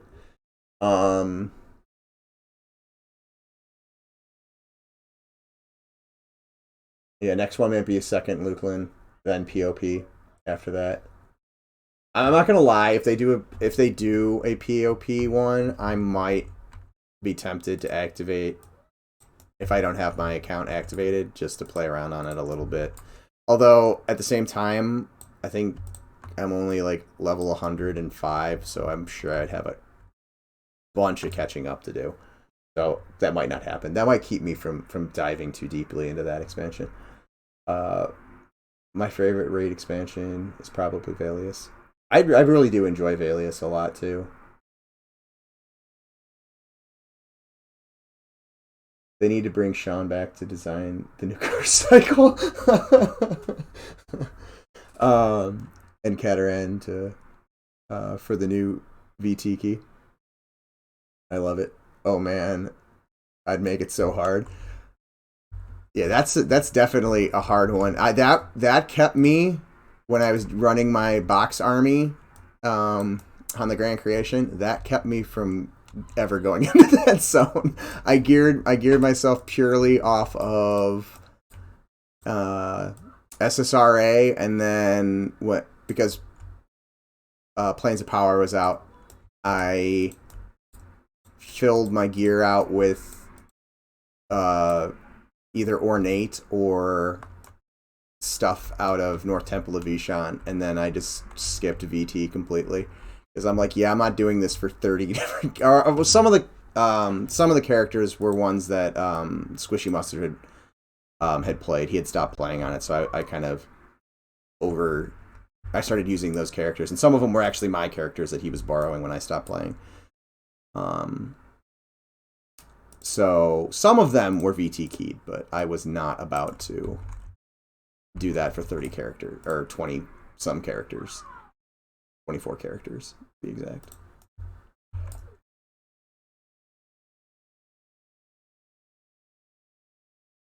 They should make it easier to get on live. Maybe it is, I don't know. I think you can just level past the key requirement now. Yeah, I think you're correct. I think they did it with all expansions. Like, if once you level past it, and I think on the TLPs, once it gets to like a certain number of expansions, and I cannot remember what it is, that it you no longer need the key requirement. I think that's what ended up happening. Yeah, I think it. I think for most things, other than some edge cases, probably Adnif. I just butchered that. I apologize. Thank you. First off, thank you for joining chat. I see that's your first chat. What is the list of icons on the left of the scene view? This right here. This is, so what I've been using here is Pro Builder, which is kind of a built-in modeling system for like blocking out and doing gray boxes of levels in Unity here. So that is the controls for it. So it's a very primitive modeling software, essentially, kind of like Maya or 3D Max. Just with a lot less functionality. But it's actually been kind of an asset because we're trying to go for a classic EverQuest look. And for me, it's actually been working pretty well because it keeps me from it. The limiting factors of it have actually kind of kept me from modeling it in a more modern approach. Like I just don't necessarily have the desire to start like adding a bunch of subdivisions and beveling stuff here and there, like all over the place, just because the tool really doesn't let me do that easily. So it's been pretty beneficial. There's going to have to be some like cleanup stuff. I'm going to have to export the stuff out to Maya to clean it up at some point, but and it has some wonky things like this. Like I combined those two and it just put a hole here, so that's always fun. And then like the selection on it isn't always great. Like I have to keep changing camera angles to get this to select this angle or this edge. So there's definitely some fun like quirks to it, but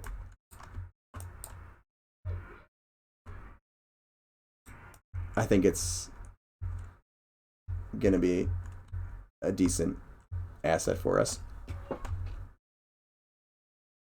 3, I think. Oh, 3 for the expand. Yeah, you're right. It's 3 expansions. We did it we did it for a bunch of them, but I don't recall for sure about Vexlaw. That's cool. Yeah, if you have any other questions like that, if while you're watching any of my streams, feel free to ask. I'm more than willing to help explain stuff. I do it, for a living. That most of my main source of income is teaching. And thank you for the follow. So I'm more than willing to explain concepts and kind of break down things if people are interested in that. And I think I just... Hold on. Yeah, I moved that entire edge loop, and that was not what I wanted to do.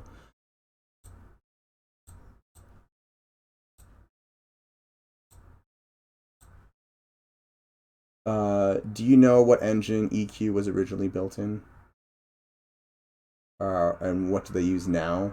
Yeah, what Squishy Mustard said, I don't know what the name of it was, but it was built using an engine that was originally designed for like a race car game. I think the engine was for a racing game and some single-player RPGs. So we bought it from Tannerus, and which was their tank game and precursor to PlanetSide. I don't know how much 3D stuff, or you don't know much about 3D stuff, but it's cool to see. Yeah, it's definitely it's cool. I didn't know about it for a long time myself. I remember the first time I had access to Maya.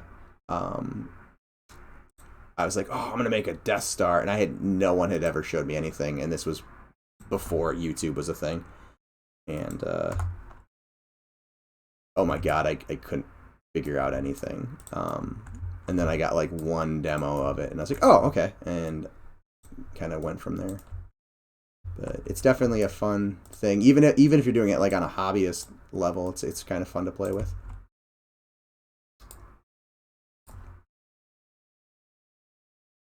You got something sticking up through the floor there. Oh yeah, I just got that. Yeah, occasionally, especially with this type of stuff, where I'm going to be like these two parts are going to be meeting, and then I'm going to have to kind of fill out this area as well. I'm going to have some weird, like, overlapping edge issues until I get it cleaned up.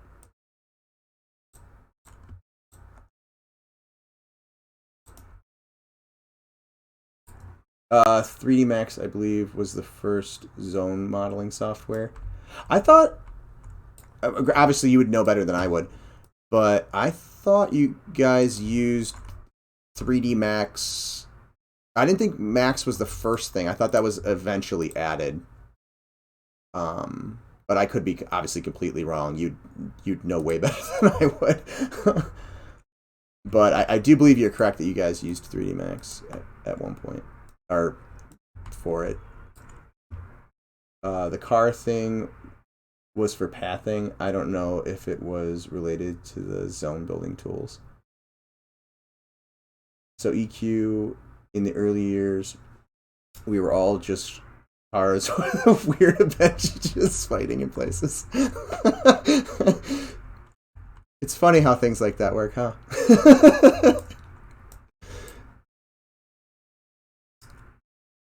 Brings me a whole new meaning to the racing parade mobs. Wasn't there also wasn't there GM events that were races too, where you'd like race around in like newbie zones and stuff? I vaguely remember that being a thing.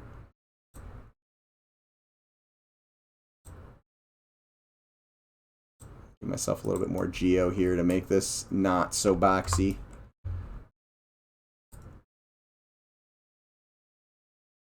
Okay, alright. I couldn't, it's been so long since those days where there were a lot of like GM events and stuff. I honestly couldn't remember if I was making that up in my head, or if that was something that happened on like on an EMU server, and I'm just like, I know Sean was talking about mid 40s being the time where your memory starts going. I think I'm beating that by a decade. Like, I've mentioned it before on my stream. Like since COVID started, man, there was something about being in lockdown and just staying in one place for so long. I feel like my sense of time and my ability to recall stuff took a hit during that time. Everything just starting to blend together. And I used to be like super, super good memory, like almost photo memory to some degree, but yeah, not so much anymore. There was a Calthan drunk run. Yeah, yes, it was in Calthan that I was remembering that too. You miss GM events? Yeah, I definitely do, and I'm glad that Nick said that right after. Bring them back for Eminem. That those were a lot of fun. Yeah, I enjoyed GM events. We want to bring back.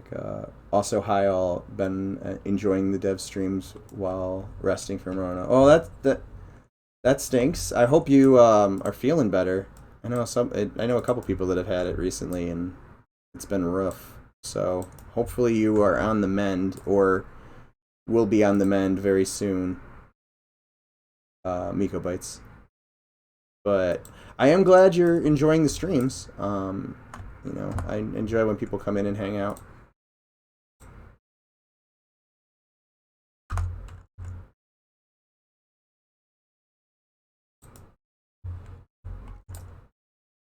Okay, so let's play with this a bit.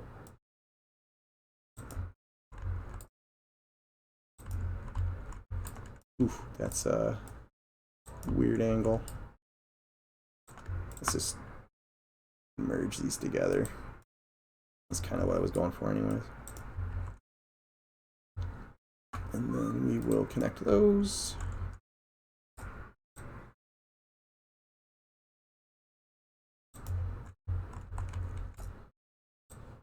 Trying to give some of that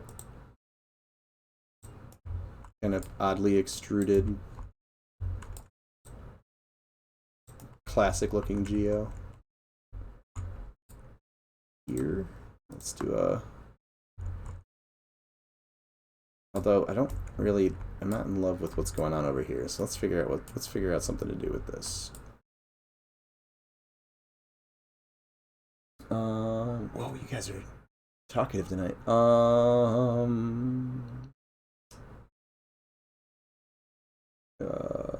Streams same. Oh, Squid Pasta, you are too. That. Hope you're feeling better as well. 100% same. Feel better. We'll do Green GM event. I remember level 1 gnome race of Plane of Hate. Jesus. That seems brutal. One that they I'm assuming, were there mobs up or did they despawn the mobs? Because level 1, letting level 1s into Plane of Hate and having them run through that gauntlet would be brutal. Just a pile of dead gnomes. Out of the woods and on the mend. Well, that's good. I'm glad you're starting to feel better. Paytas knows all about how I feel about stuff. I throw ideas at him all the time. Yes, he definitely does. Any good ideas Paytas probably or has? Yeah, that's not true. I have plenty of good ideas without your input. Although you do have good ideas as well. Oh, for sure. Been a blast thinking about all the times I died in weird spots. How much blood I spent on coffins. Oh yeah, I definitely spent plenty on coffins, and then whatever you had to buy for the guild hall summons when they eventually added that. I forget what it was. Was it gems or something? Or hero medallions? I think it was something like that. Whatever those were, I definitely bought a lot of those. Both on live and on the EMU on Grain Creation. Because they added that in way before it was technically supposed to be added.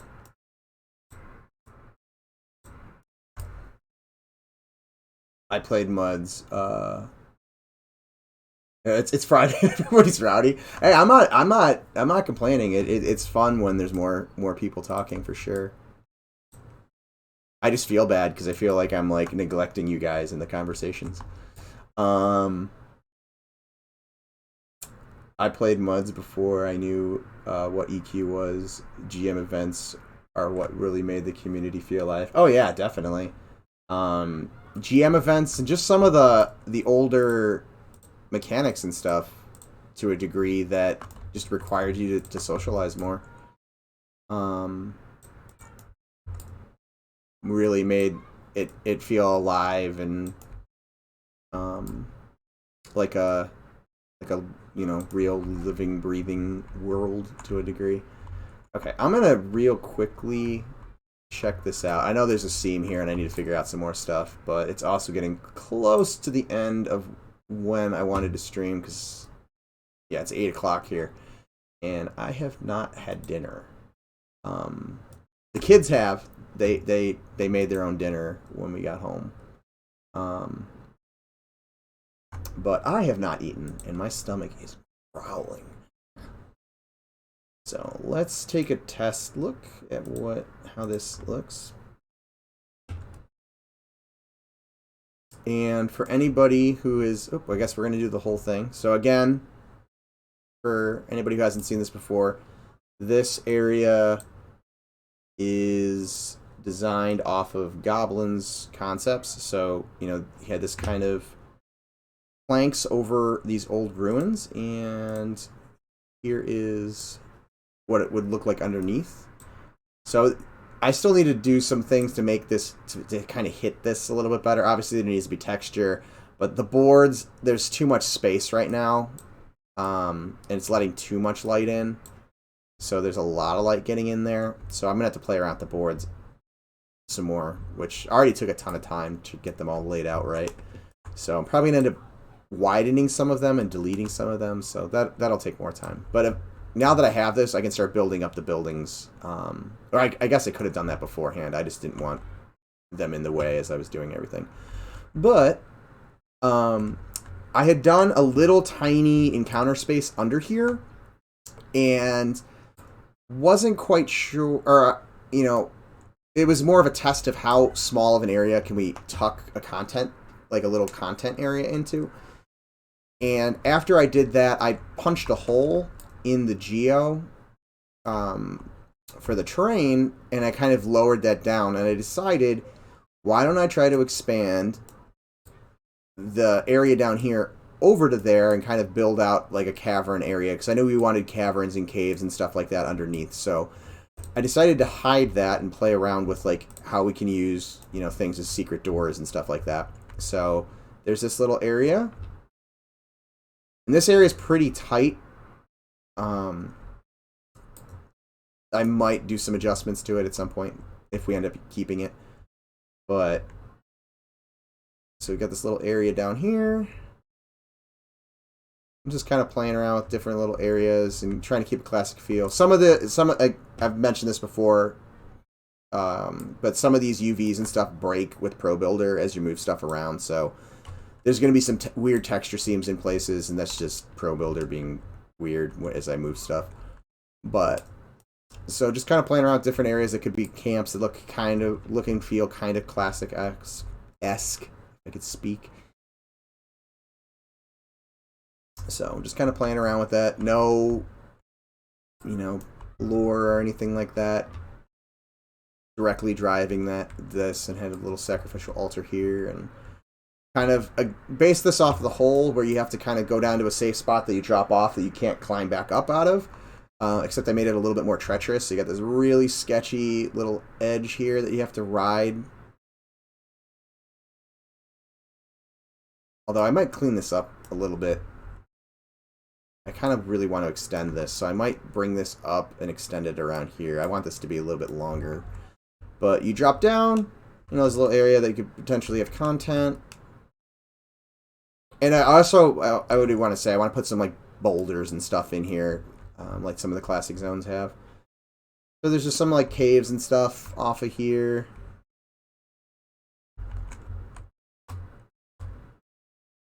And then to get to that area that I've been working on, we'll climb up through here. Kind of run over. I think eventually I want this area to be kind of slippery, so you could potentially fall off. And if that fall isn't enough to kill you, I'll probably extend that down. I like making treacherous level. I also feel like that's more of a classic thing where the environments themselves feel a little bit sketchy. So down here, you can see, you know, kind of this. It's not quite hitting the mark. There's just too much of a gap between these boards, so I'm gonna have to play with that. But sand kind of pouring down from above.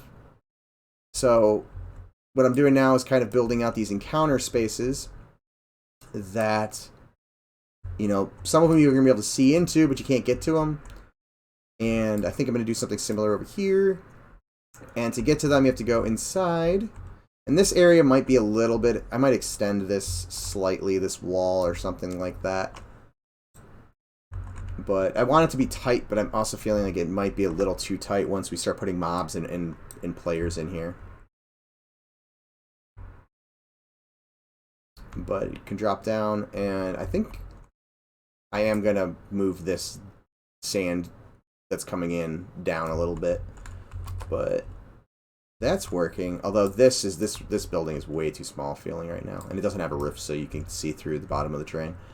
But that's kind of what I've been working on, and then to get out of this area, I might actually have this link up to another house over here. But to get over to, or to get out of this area, if you don't have a port, or you don't want to die and then, you know, have like a necro summon your corpse or something like that, you have to sneak or fight your way back out by going this way.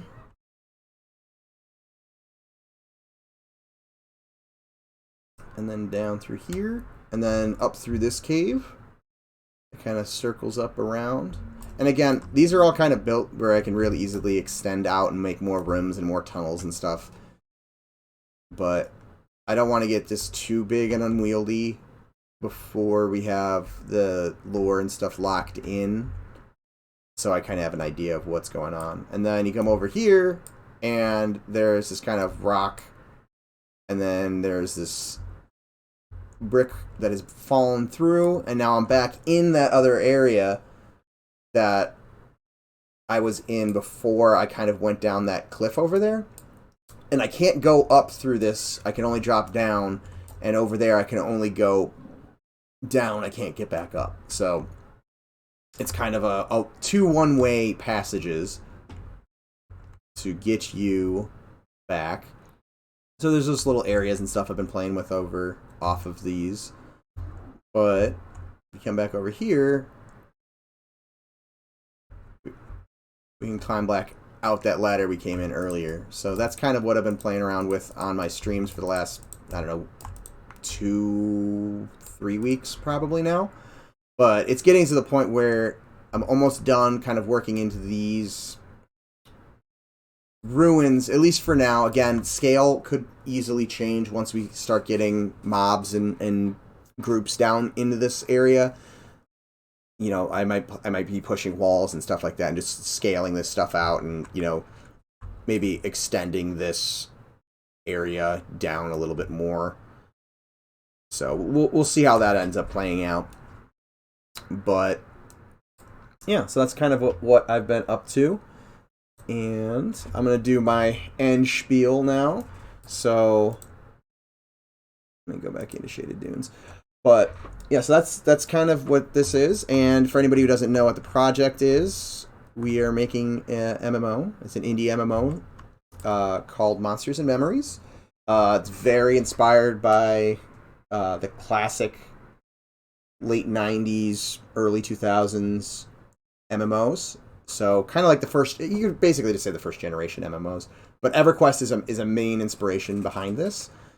And the stream bot actually just put some of them up. So the first link it's got up there is our our webpage. You can go there and kind of learn more about the game and more about all the members of the team.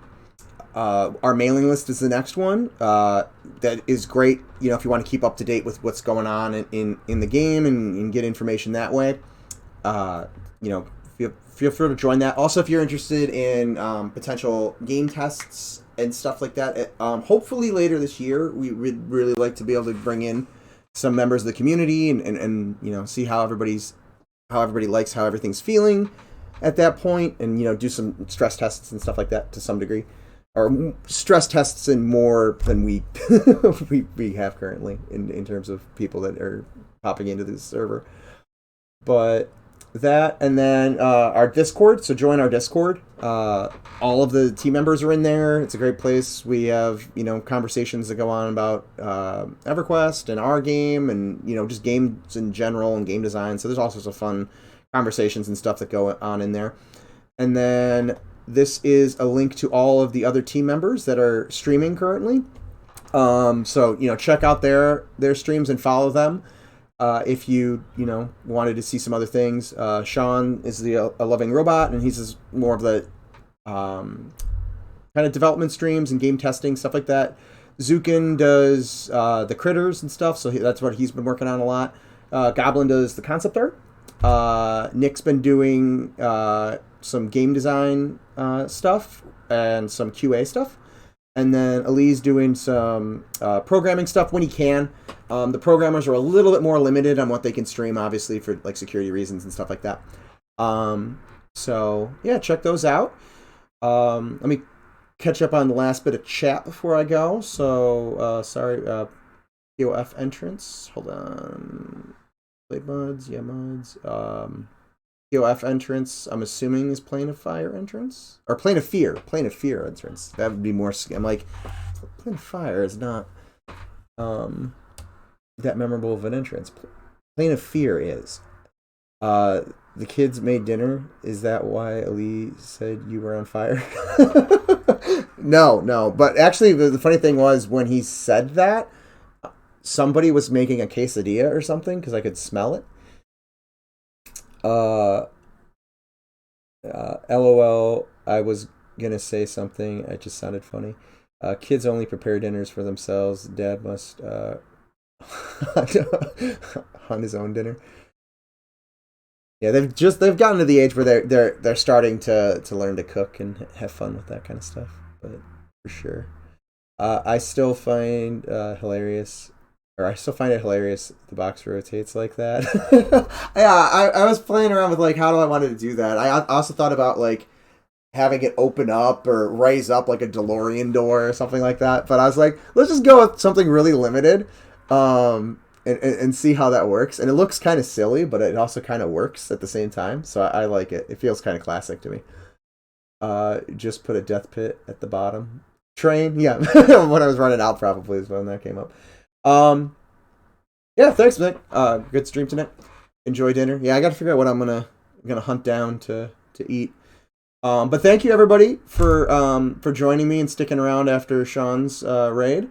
If you haven't followed my stream and you want to check out more of the level design as we go on, and more of the environment art, feel free to follow the stream. I appreciate all the follows. But other than that, I'm gonna call it a night. Thank you for hanging out with me, and again, for anybody who's new, my normal streaming times are Monday nights Eastern Standard Time at 8 p.m. and then Wednesdays at 1 p.m. Eastern Standard Time as my lunch stream. I may I may add some weekend streams here and there as I have time. But thank you for hanging out, and I'm gonna let you guys go. Bye.